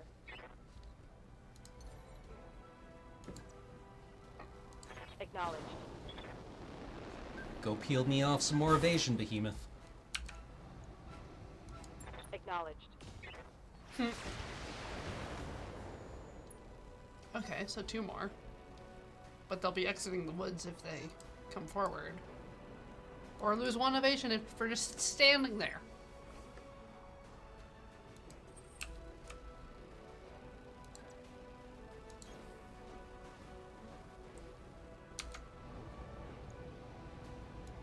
I mean, those aren't bad odds to hit a locust.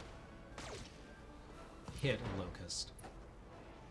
Yeah, these things are so preposterously fragile. Detected.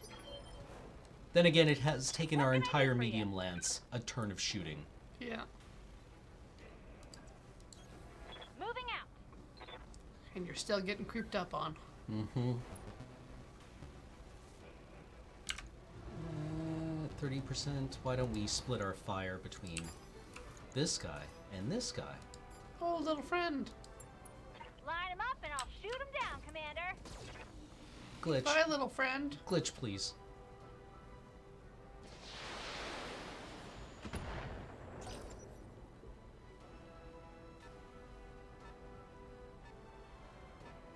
Yes. Tips Nero helmet. Wipes tear from mirror shades.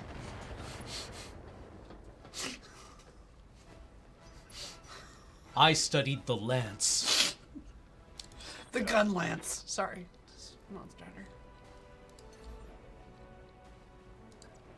Ooh. Copy that.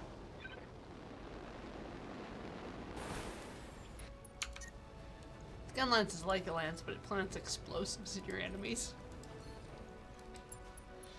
And your friends! Is that one of those anime things? Yeah. Goodbye. Going for See, a run. that's sensible.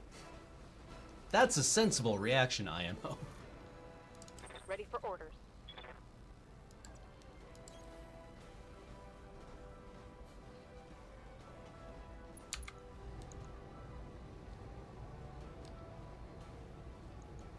I don't think we're going to need the LRMs. Roger that. You were right. Autocannons really, Vehicle down. really wreck vehicles. Just goes all the way through, eh? With some additional mass coming with it.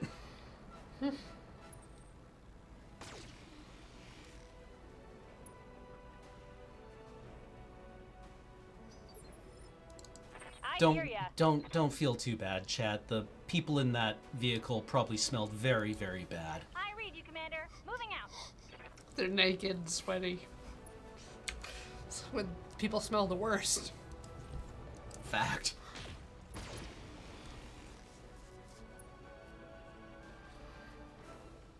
You like that? Don't worry, the crew makes it out. They have a crumple zone. Called the fighting compartment.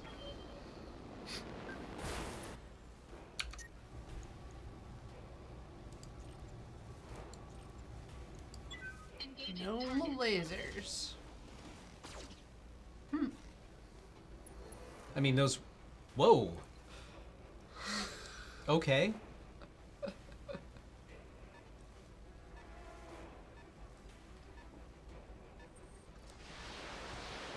Ooh.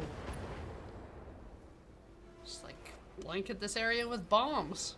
There's a mech-shaped silhouette in the middle of all those scorch marks. Like the movie Hero. With the arrows? Yep. Except scorch marks from explosions. Yeah. Yeah, he needs the lasers. Firing. All weapons. It was less dramatic than you thought it was. Pew! Eh.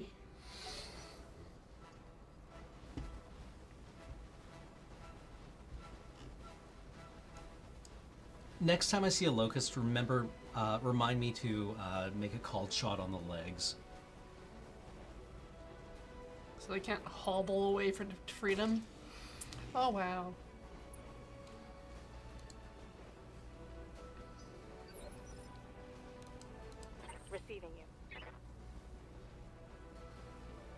Actually, I need to remember to use Behemoth's jump jets aggressively. Just more range. More evasion, Oh, and her Roger that. Shadowhawk manages heat quite well. Inflicted some heavy damage. Waiting on you, Commander. Vindicator jump jet, same thing. Hiya! Vindicators don't manage heat as well because they rely so heavily on energy weapons, but I feel that we can alpha strike this thing fairly reliable right now. Oh, and Little our bitty tank. Solazer will come into play as well. Salazer. Gentle All sir, weapons are go! gentle Solazer. It tried. I'm not sure that's true. It was there. A good gentle Solazer.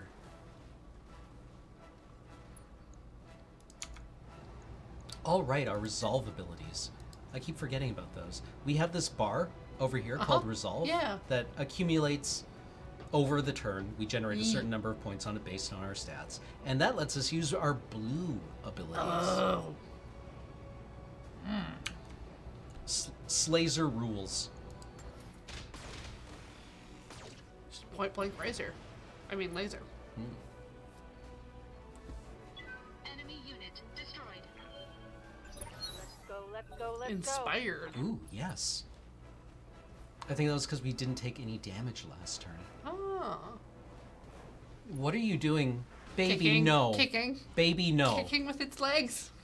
Little kicky... little kicky legs. Oh, can your spider kick it too? Roger. Our spider can punch it.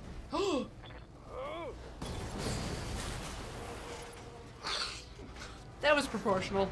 Yeah. Enemy down. You just, like, put your fist into the mech and are just like, where are they? Oh, Squish. there we go. Found him.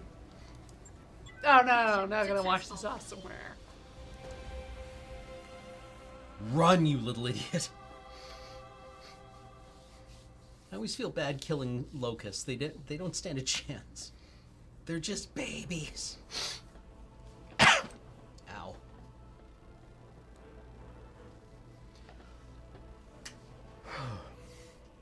When your back hurts, doing anything hurts. Been there.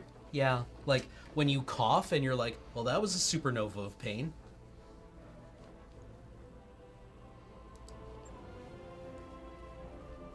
We should have taken the money instead of the salvage on a locust. Did they have anything good? Slazers. Slazers, many slazers. Oh, I suppose the locust salvage is probably the most valuable. What's the trade-off between high heat and low heat mechs? High heat mechs generally are things that mount a lot of energy weapons, and they have a lot of endurance in long engagements because they aren't as ammunition dependent. Low heat mechs are usually ones that rely on autocannons, and they can... There's two kinds of endurance, I guess, in this game. Missions can last quite a long time. And if you are an energy-intensive battle mech, you might have to take turns off Yeah. firing because you generate a lot of heat, and then you have to let the heat dissipate, but then you can fire again. But you never really have to stop, because the low heat mechs that can keep firing turn after turn expend ammunition. Yes. Because low heat So weapons tend to be eventually ammunition. they'll run out, whereas the high heat will need to take breaks to recuperate. But lasers don't run out of ammo. But I think they have less range than some of the long-range missiles or Yes, other... especially the light autocannons have a preposterous range. Also, long-range missiles naturally have a huge range. Yeah. And LRM spam is a totally legitimate tactic when you use it, and complete bullshit when the AI does. Because it's just, I'm going to fire 20 missiles at it. I pick up my dice and roll it, and cockpit hit. Well, again, there's no cockpit cost to the hit, AI. cockpit hit. Yeah. Well, let's see what the what kind of contracts do we got? Ooh. Well, we could work for the magistracy. Cannabis. And we don't even have to travel for that. If we do this supply convoy, we have to change, we have to travel to the Detroit system. But here we Pays can just... more. It's true, Reputation but increase. travel takes time. Yeah. Whereas if we just run this quick mission, then we should be totally good. Yeah. And it should balance out the stuff for the piracy a little bit. Get a million monies? Looks like we'll be going up against the same pirates that we just worked Pirates? What? In my system? for. I'm even going to lower the salvage on this because the salvage in these early missions is... So that increases the reputation? Yeah. Or we could just take more money. Take all the money. Yeah, let's take more money. Yeah, we would have to take so little money in order to boost our reputation.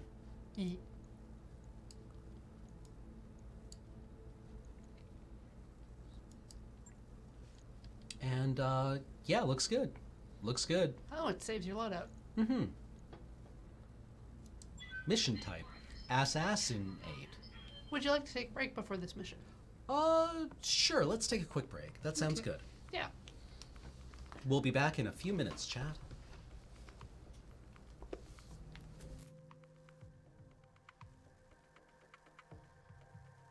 Back. Hey. Hello. All right. Let's go on this assassination mission. So, Oh, is that what it is? yeah, we're gonna kill a dude. We're gonna go and kill a pirate captain. We're going to kill a friend of Jenny. Frenemy. Mm-hmm. Oh, right. This is one of the ones where we have to get to an evac zone. Ah. But, like, this is cool, right? Yeah. Winterscape. On my way. Being a mercenary crew. Working for the people that you're against. This is the first time we're going to kill someone. Exactly, DeMullet. Assassination, unlike the other missions we've done that have resulted in 0 fatality. Oh. Well, just, non-specific deaths. Yeah. Like, none of those people had names. But here we are to kill this one person in particular.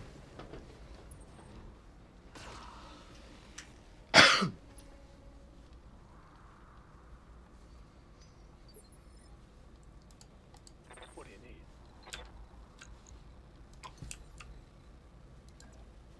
Roger. Really does make death non-specific. Locking in. All weapons systems. For the Oh, most hey, part. got a Oh. hit. Nice. Ooh. And it's jump jets. Inflicted some heavy damage. Yeah. Decker is currently having his legs reattached. Don't worry about it. He's sleeping. He's fine. It's normal. Shh, don't worry about it.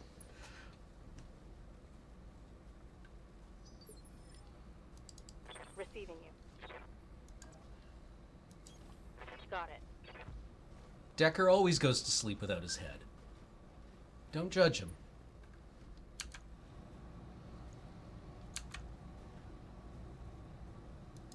Firing. Keep peeling that evasion. Yeet.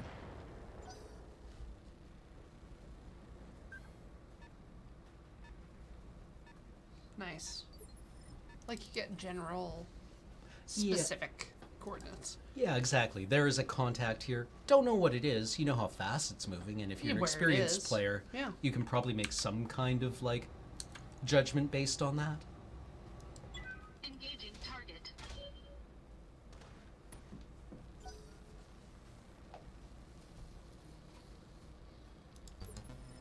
Yeah, don't worry. Decker's gonna What can I do retire for ya? to, Beachfront property. I read, yeah. Commander. What's the Moving House Davion capital called again? I forget. Malibu. Yeah. I've never been to Malibu. I don't know if it's good. Is it But dark? Decker's going there.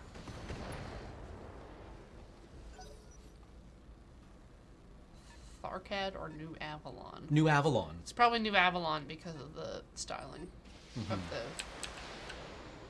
people. Wait, where was the place where Comstar defeated the clans? Orders.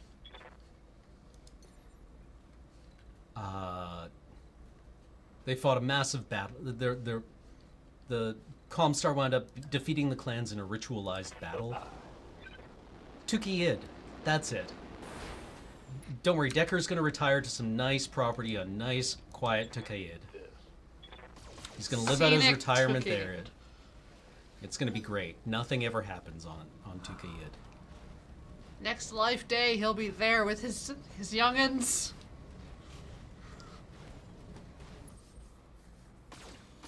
Alive With all of his organs.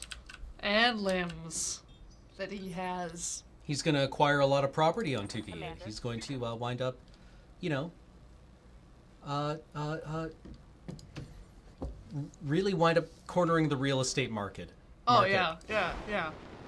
What a shark. Going to come into his own as a real estate baron. People will be like, ugh, I hate my landlord, and we'll know. It's like, oh, that Decker made Firing it. all weapons. Whew. Reporting. Enemy vehicle eliminated. Yeah, sounds like a nice place to live, Yeah, Randomino. was an arid world. Mm-hmm. Wow.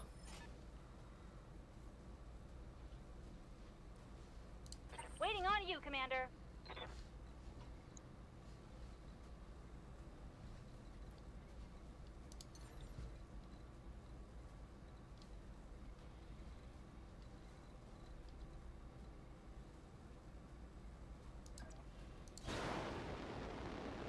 It's still there. It was just, yeah, large parts of it were on fire and covered with highly radioactive husks of burned out mechs.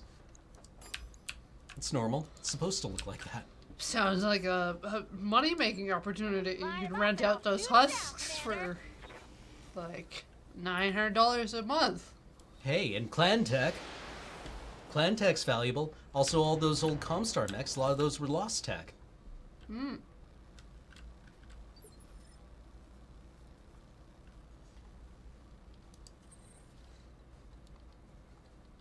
Yo, are my Ghost Bears still alive? I don't care about any of the other clans, but Ghost Bear was made up of good boys.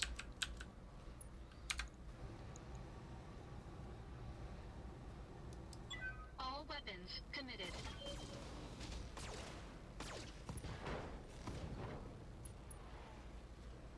And also, was Clan Enemy mech. Critical damage. something Raven? Clan something Raven. They were also like good folk. Oh right, yeah. Oh, I remember reading that. Yeah, the Snow Ghost Bear, Raven. Snow Raven. Yeah, the Ghost Bears formed a government with the Rasselhag, who were like based on like a Scandinavian trade republic. I mean, if they're going Viking.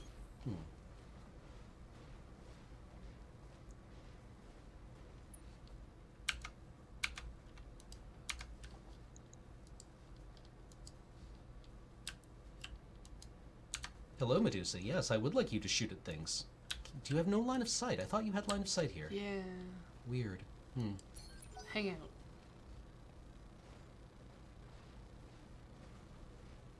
Yeah, Clan Wolf, that's a very good description of them. Shonen protagonist? Yeah, the shonen protagonist clan. All these young wolves. Did someone say wolf? Why did anyone say wolf? We're not wolves.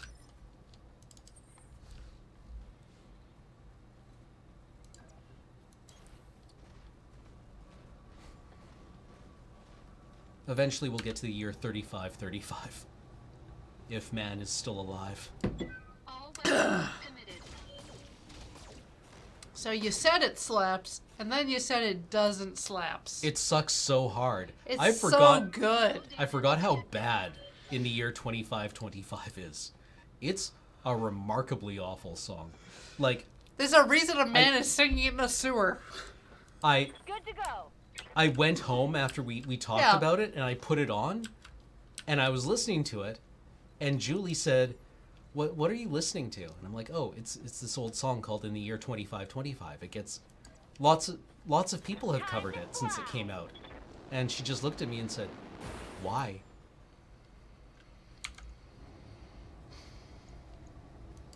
Roger that. Firing on target.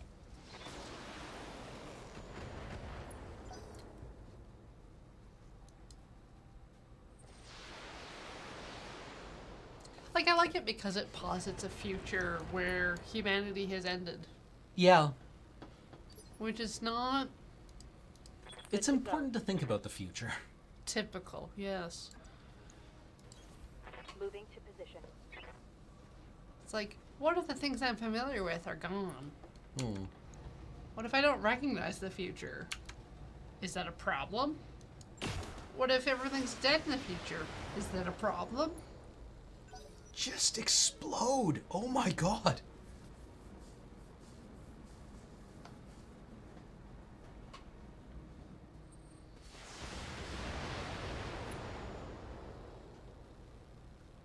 Light damage, Commander. Commander Zero, I would like to shout out to a podcast called Punch Up the Jam, and they've recently On my done way. Africa, as in it is the latest episode, Uh, which might not be worth listening to if you are not familiar with the podcast. Ian, I was on a car ride with Ian, and he Oh, listened no. to the, I guess the Punch Up the Jam for, B-52's Yeah, Love Shack? Love Shack. Yeah. And one of the hosts described it as a 6-minute long brown note directly into her soul. And I'm like, yeah. Yeah, that's a 100% I accurate love Love Shack so much. it's a 100% accurate description of that song. A 6-minute long brown note. Love Shack, baby. I love it. One more from Trashy.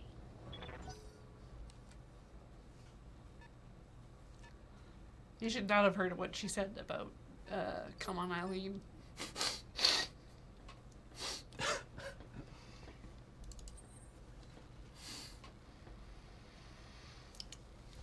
Punch Up the Jam is so good. It's like 2 hours, but it's fun. Were the Smoke Jaguars the other Crusader clan? Sounds likely between Snow Ravens and Wolf Boys. Enemy mech destroyed. Oh.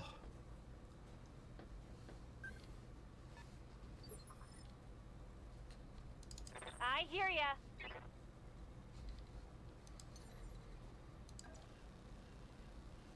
I leap. I soar. Good jump. Uh-huh. Uh-huh. Death. Very casual. Hmm. Very professional. Mm-hmm. Smoked 'em. Less professional.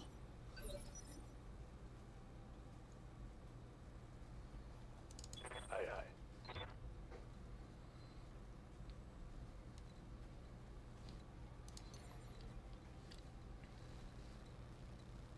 All right, Medusa. Just stay alive.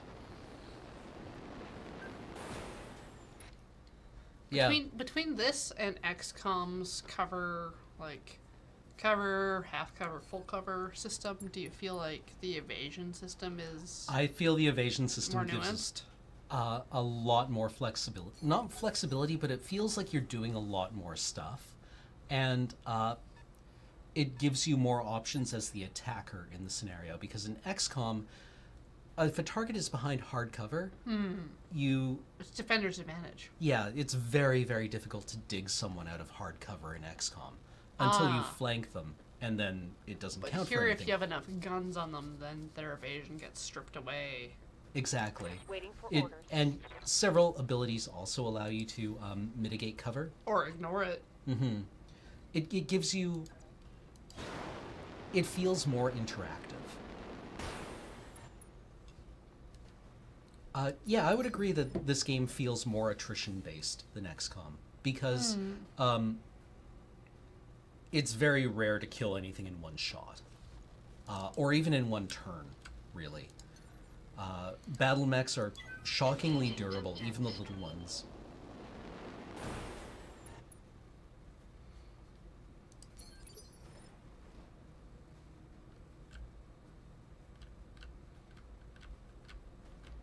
Waiting for orders. We're going to have to manage our heat very carefully with glitch. Well, we have Got open it. line of sight at least.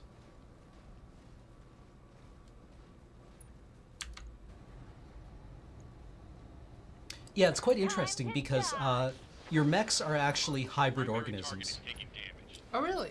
Well, you have a pilot and then you have a battle mech. Yes. And losing the battle mech is way less devastating than losing an experienced pilot. Right. Commander. Losing an experienced pilot can be devastating. But losing a battle mech, you wind up with a hangar full of them. So Yeah, many like, battle mechs that they wind up in storage. I see battle mechs as things. Mm-hmm.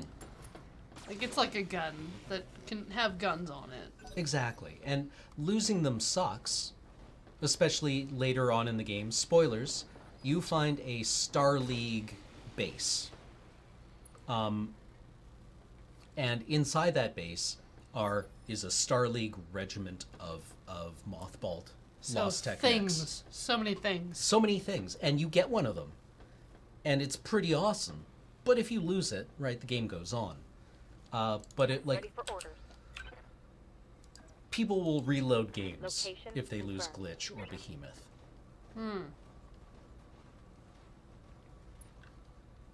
Which I think, yeah, as people in chat are pointing out, is not necessarily totally accurate to the setting, because battle mechs are supposed to be rare and valuable. So the game doesn't necessarily do a very good job of depicting that.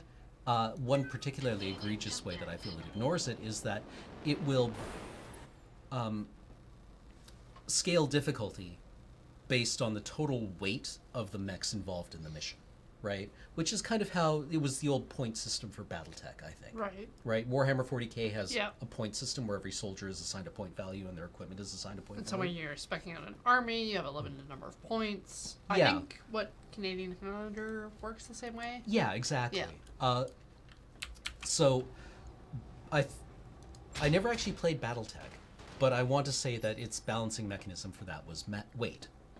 And what happens to in go. late game is that you wind up with just lances You of betcha. heavy and assault mechs facing off against each other, with background, with backstories for those missions not terribly different from this, right? This feels about right for a pirate organization, that they might have one highly valued medium battle mech. Mm-hmm. It feels weird when you're fighting against a pirate organization on a throwaway mission that is fielding a lance of assault mechs. Ah. I feel that's kind of game breaking. Yeah. Well, not game breaking, but immersion breaking. Just like the resource sink of your opponent. Oh, right, I forgot. When I shoot PVCs you, actually you'll have a take it mild and like stun effect. Oh. Oh, really? Rogue Tech fixes that. BV system. Yep. What's BV? I don't know. I feel that I'm getting very overconfident with Medusa here. Battle value. So it's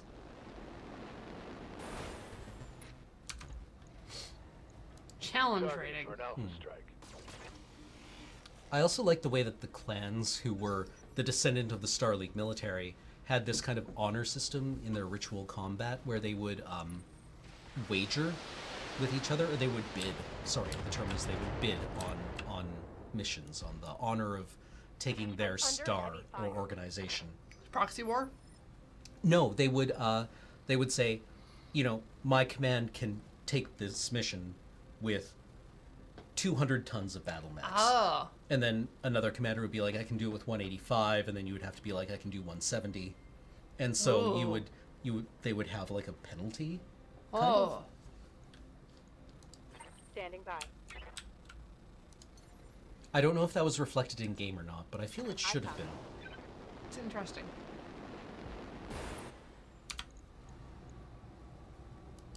Taking the shot.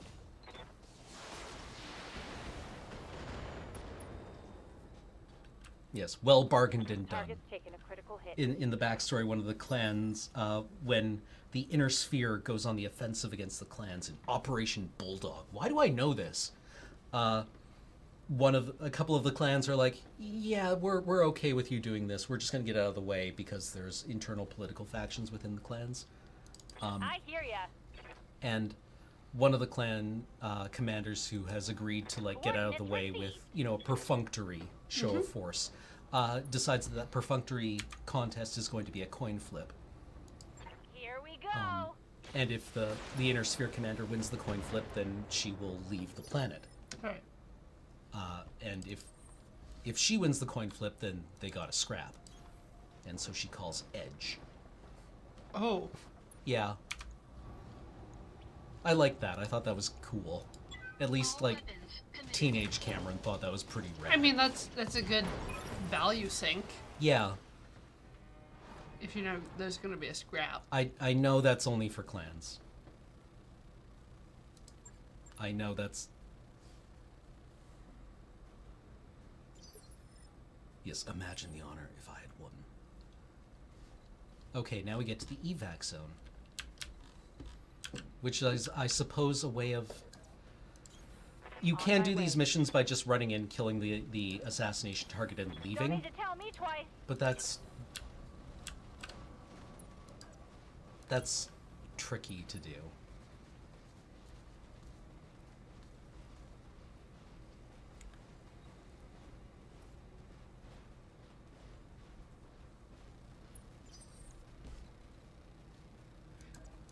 It's also interesting in these games that you're remotely commanding the squads. Yeah, I suppose instead of like being actually your character in your mech. Yeah.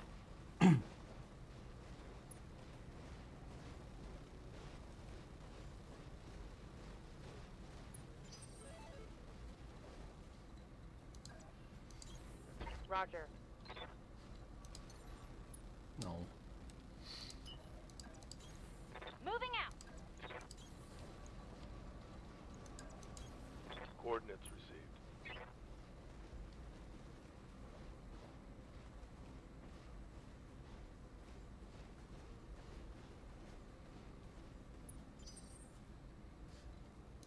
What can I do for ya? This is tedious. I read you, Yeah. Commander. Moving out. Right. I suppose I think there's a button somewhere to just like be like, Done. Mission but successful. I can't be arsed.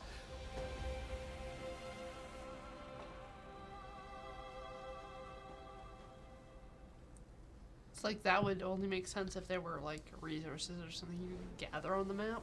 Yeah, it seems like an odd inclusion, like that mission style was meant to be a little more involved at some point. It still like communicates that you're in full control.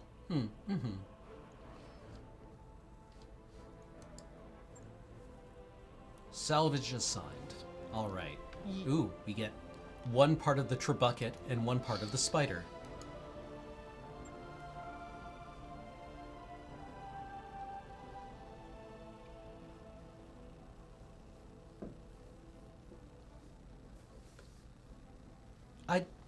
I wonder if this is actually my favorite part of the game, when you have relatively small mechs that are very nimble and fast.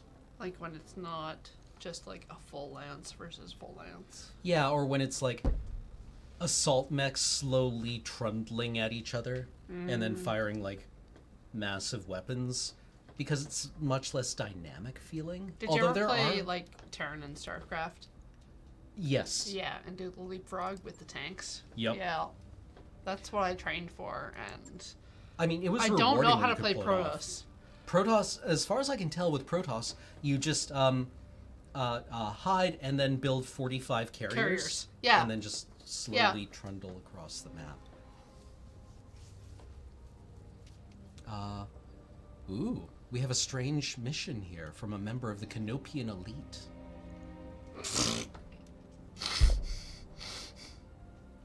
Hawk Falconate! No. Is that a silly question? Were you here earlier? I don't remember. Yes, is the answer.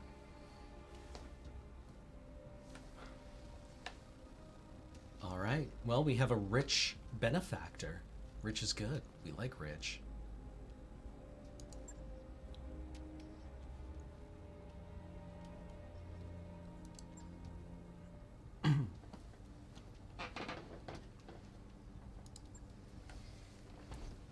I will say for Ready Player One that I read a lot of young adult fiction, and I watch a lot of Japanese programming for children. So my taste has a lot of range. So, Wait. like, I don't feel badly about Ready Player One. Even the movie. Like, the Spielberg movie was not as bad as I thought. Like, I got turned off a lot when they showed the Iron Giant in the trailer. But in context is like, hey, here's this robot using the skin that I like. Not, here's the Iron Giant using a gun. Fair. I forgot, in universe, the C-bill is normalized to the cost of sending messages on Comstar's HPG network. Because they have real-time communication. Yeah. Yeah. So the C-bill is it's standardized per, I think it's, is that it, Sakiel one? One C-bill per microsecond, is it?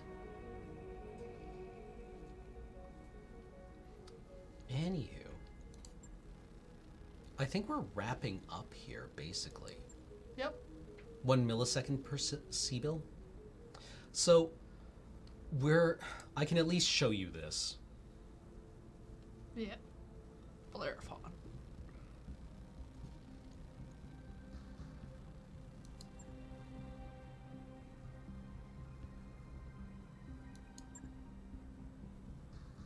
Yeah, I think the setting probably owes a lot to Dune as well. It feels like it, yeah.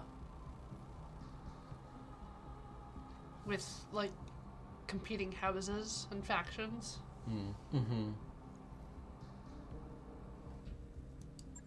Let's be very polite to Lady Centrella. Because we understand the power she represents. She's very, very wealthy. And we're very, very, very broke. Oh, hey, that raid from Jeremy Knoll. Welcome. We're playing BattleTech. Jeremy was a guest on our one of our PPRs. Cool. Good dude. Welcome. Give him a follow if you are so inclined. What were you playing?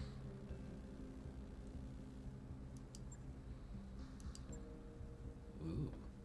What is this? An enormous grounded dropship. Stuff!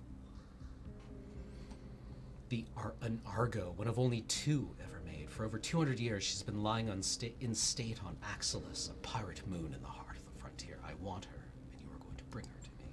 Jeremy Knoll was playing some Arena, and then Lorwyn flashback. Nice. Okay.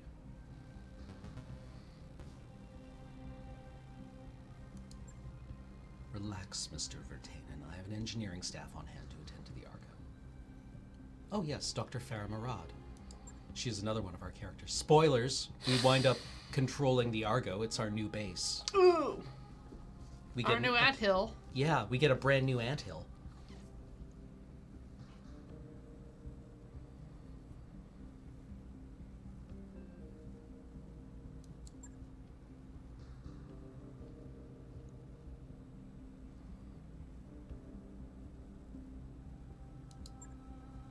Is that a threat, Lady Centrella?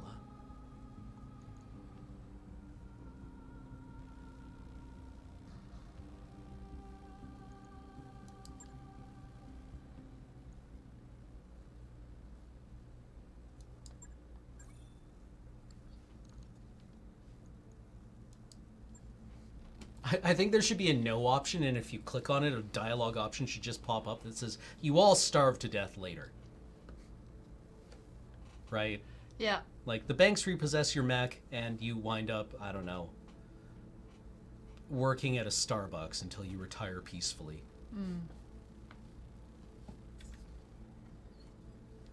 All right. Well, let's look to see what's for sale on various places. Ooh, we can get partial chunks of mech.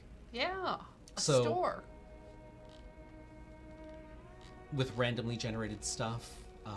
I think every planet has a stat that determines kind of the availability of what kind, or the quality of the available gear. So even though per mission you can decide gear first pick ratio, let's say, you can also pick money. So it must kind of balance-ish out. Yeah, What's up, boss? Nacho. Libre. And I do like that there are pilots Yes, who will Commander. only work for you if you have a score, a mercenary review board score that's sufficiently Yeah. Rep. high. Otherwise, you have to hire Waiting for orders. some. People. Commander? Yeah, They're Good to cheap. go. they're very cheap. Look at those stats. Ooh. Ready for orders. I'm here. Yeah, Commander. Serving soy calves for 3 sea bills a day. That's spectacularly setting intensive. Yeah, looks like this is probably where we're going to have to call the stream for today. But I'm not even really sure what the so what is for this game. I enjoy it a lot in spite of its flaws until I stop enjoying it. And I think this is really this game, I want to love it, and generally I do, and then it bullshits you something really terribly, and I stop enjoying it. And this is where I really struggle to define what I mean when I find a game difficult, because this game is enjoyable in its difficulties. The delicate balancing act of managing your resources and trying to level up your pilots, and then cycling people out of the line to ensure the depth of your roster, and then you play the tactical game where you try to set up like ambushes and flank attacks and manage the order of operations so that you take advantage of different pilot skills, is all very enjoyable. And then a suicidal mech, the last one left on the battlefield, instead of retreating, shoots the cockpit out of one of your veteran mech warriors' Right. mechs, and you're like, Yeah. So it's like why? it's very good in the tactical game, and like your strategy, like your investments can pay off over time if you anticipate correctly. But there's still random chance for you getting just shot in the junk. Yep. And I think it's the RNG factor, and I don't know how to get around that. I think Mario and Rabbids did a pretty good job by saying that there's only 3 kinds of cover, or there's Mario Kingdoms. like 3 kinds of shots, right? You could have out in the open Yeah. sights, and then you would hit. Or like cover. Yeah, half or cover, or invisibility. Yeah. Or no line of sight. And I found that enjoyable because that really kind of distilled a lot of what I thought of as a tactical game, revealed itself to actually be a puzzle game where you were Yes. trying to move things in a certain order to unlock the ability to complete the mission. Yeah, I found with Mario Rabbids, I could optimize, and I was always seeking that optimization. Whereas with RNG incorporated and things, like, the optimization isn't ideal. So you have to, like, take risks and gamble. Yes, and that's enjoyable, right? Yeah. When you when a risk pays off, When it oh, pays that off. feels great, right? And when you know that you've taken too much of a risk and it doesn't pay off, and when you get like slaughtered in that instance, but when you feel like you're playing safe and you get just beheaded, it feels bad. What I actually felt that XCOM did really well was keeping you under a constant sense of pressure that made playing safe a losing strategy. Yes. Because that game did a very good job, now that I think about it, of always keeping you on your back foot until you had to go for the hard 6. And a lot of the strategy to succeeding in that game was knowing how and when to push. Yes. Right? When to push versus like when to like overwatch and bunker down or invest in a technology. So that was a way that game did a very good job of encouraging the player to roll the dice.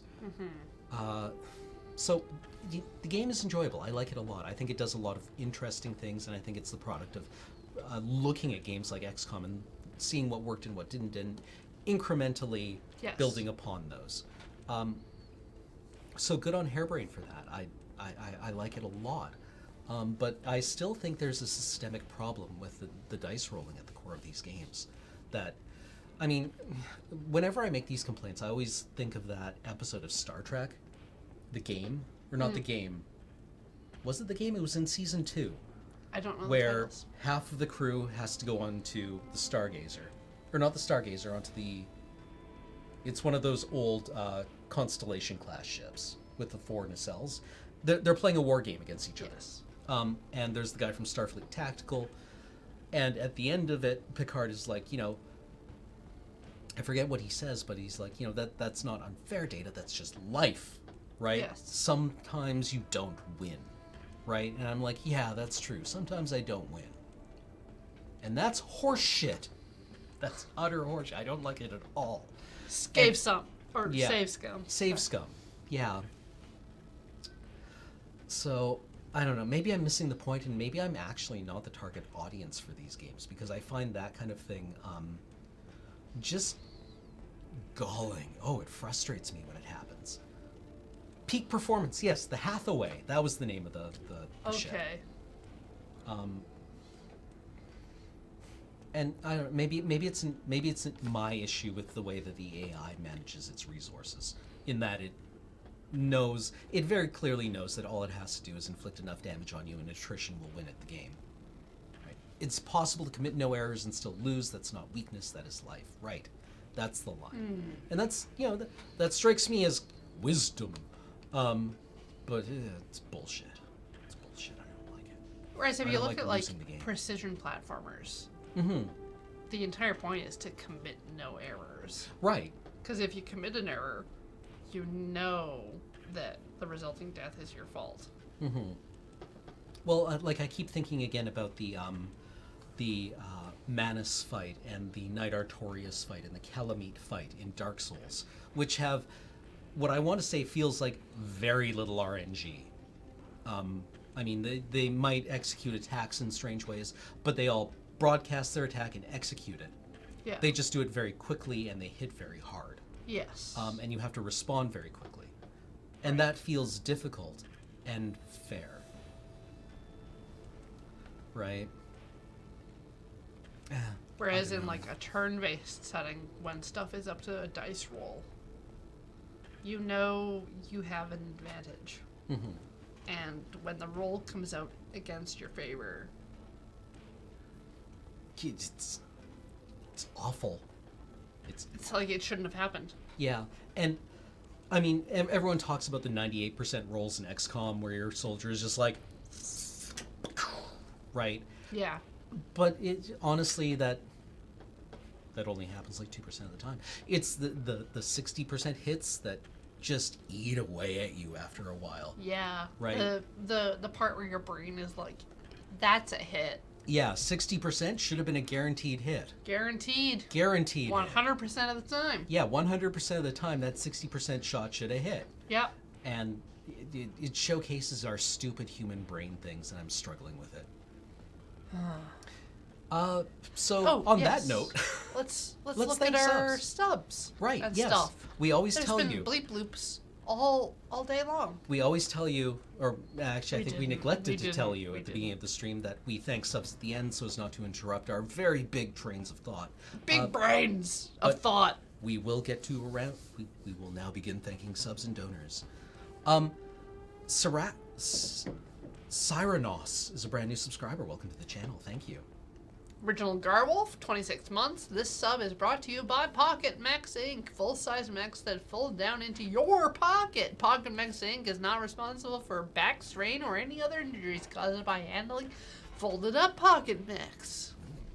Reverse Creations came back for the 31st month. Oh, wow. I love Gundam Battle... what? Any gold, 18 months. Hey, the button says I can give you money. Here is money for awesome entertainment. Thank you. SK Ren has come back for the 20th month. Browser, online. Streamers, online. Subscriptions, online. All systems, nominal. Oh, I remember that from MechWarrior 2. Yeah. 11 dot, 20 more months. 1 alcohol, please. The Games blog for the 30th month. Ooh, Battle Droids. Forlingen, subscribe for 10 months. Woo, still remember signing over for birthday... signing over a birthday check to Comic Store for my first BattleTech piece because I didn't know how to use a bank. Wow. Forever Backwards for the 27th month. Thank you. And Drek Zero is a new subscriber. Long Bad Cutscene came back for the 35th month. Love this game, but the difficulty spikes real hard in the second act. Accurate. Satchel 1, 63 months. I bid the subscription in defiance of your claim.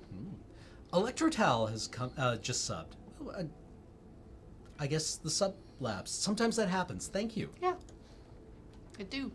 Zento69 gave us 50 bits. I always felt so bad in MechWarrior when I just walked through tanks. I think it was because of in the open comms you could hear people scream. Ah. Okay. To Crash Soar has come back for the 54th month. This game reminds me of many nights we used to have of XCAM. It does. Most call me Tim. 17-month resub. The Man with No Name came back for the 43rd month. Much appreciated. Ashen Prime, 23 months. Thank you. E-Block gave us 200 bits. Always look forward to talking sim every week. Thanks for what you do, Cameron and Corey. Thank you.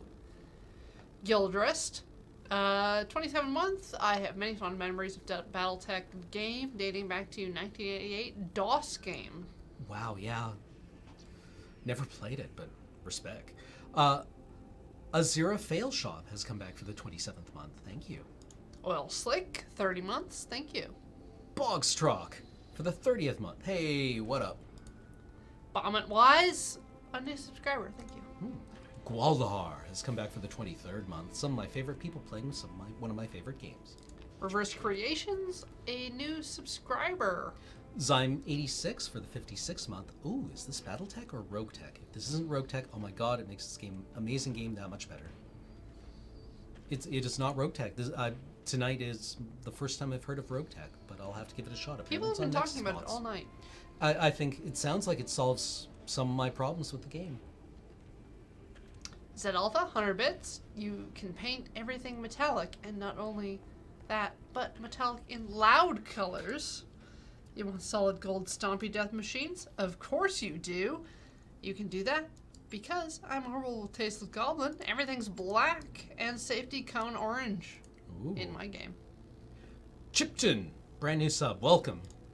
And Ice Light, 27 months. Hooray, Max! Zed Alpha with 100 bits. While you were partying it up on New Avalon, I studied the autocannon, honing my skill and senses into the perfect weapon.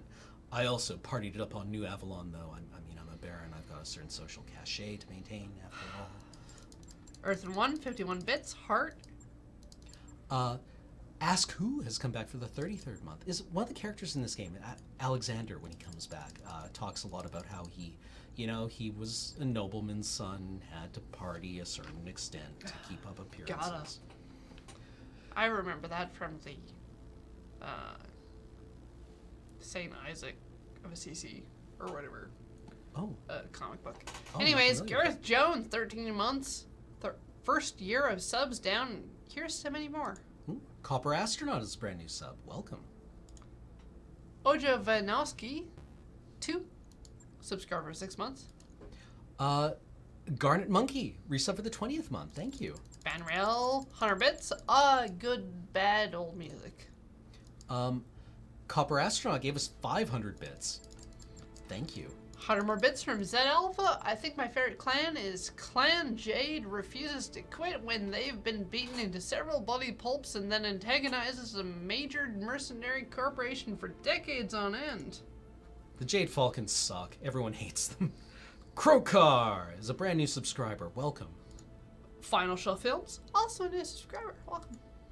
Zed Alpha with 100 bits. My favorite trial of possession is the one between Ghost Bear and a local defense force. The locals, thinking the clanners didn't know anything about inner sphere culture, challenged the invaders to American football. The clan invaders' big, hulking powered armor pilots turned out to love American football, played it constantly, and were super excited that they finally found somebody else who wanted to play it with them. They conquered the planet 77-3. That's good. I didn't know that one. Jacob 97. A new subscriber. Thank you. Welcome. Jeremy Knoll sub for the 20th month. Thank you. Right after that raid. Bugged Out 11 months. Thank you. Illicine has come back for the 40th month. Thank you.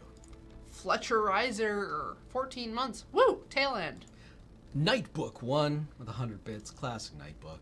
And Sir Octopus 29 months. Thanks, Cam and Corey, for another wonderful stream. You're welcome. Our Thank you. pleasure. We had fun. Yeah, I think James and Graham will be back tomorrow morning for the Magic stream, I want to say. Very likely. That does seem like a distinct possibility. Mm-hmm. And then in the afternoon, Adam and Ben will be playing... Okay. They were going to play Resident Evil 2, but then they finished it last week, and I think they were going to... They were going to play Devotion, but it's not out, and What was the one that was else. banned in the PRC? Was that Devotion? They'll have something for you on Let's Know. Be Afraid. Oh, okay, cool. And then on AFK... Concordia. We'll be playing Concordia. Yeah. Are you in that? I'm not. Is it good? Ian's in, I think. Oh, okay. We'll see. Then on Games of Chance in the morning. Oh, Star Wars Republic Commando. Yeah. I remember that. That game is also like 15 years old now, I guess. Magic Magic also in the like afternoon. 15 years old. Whew. And then Tinker Tailor Solder Fry, where Sweet. I'll be painting minis, doing this. Yeah. So that'll be exciting. I'll be painting more Silver Tower. Metallic and gold. Indeed. All right. All right. Well, peace, everyone. We will see you in the future, and thank you for being here.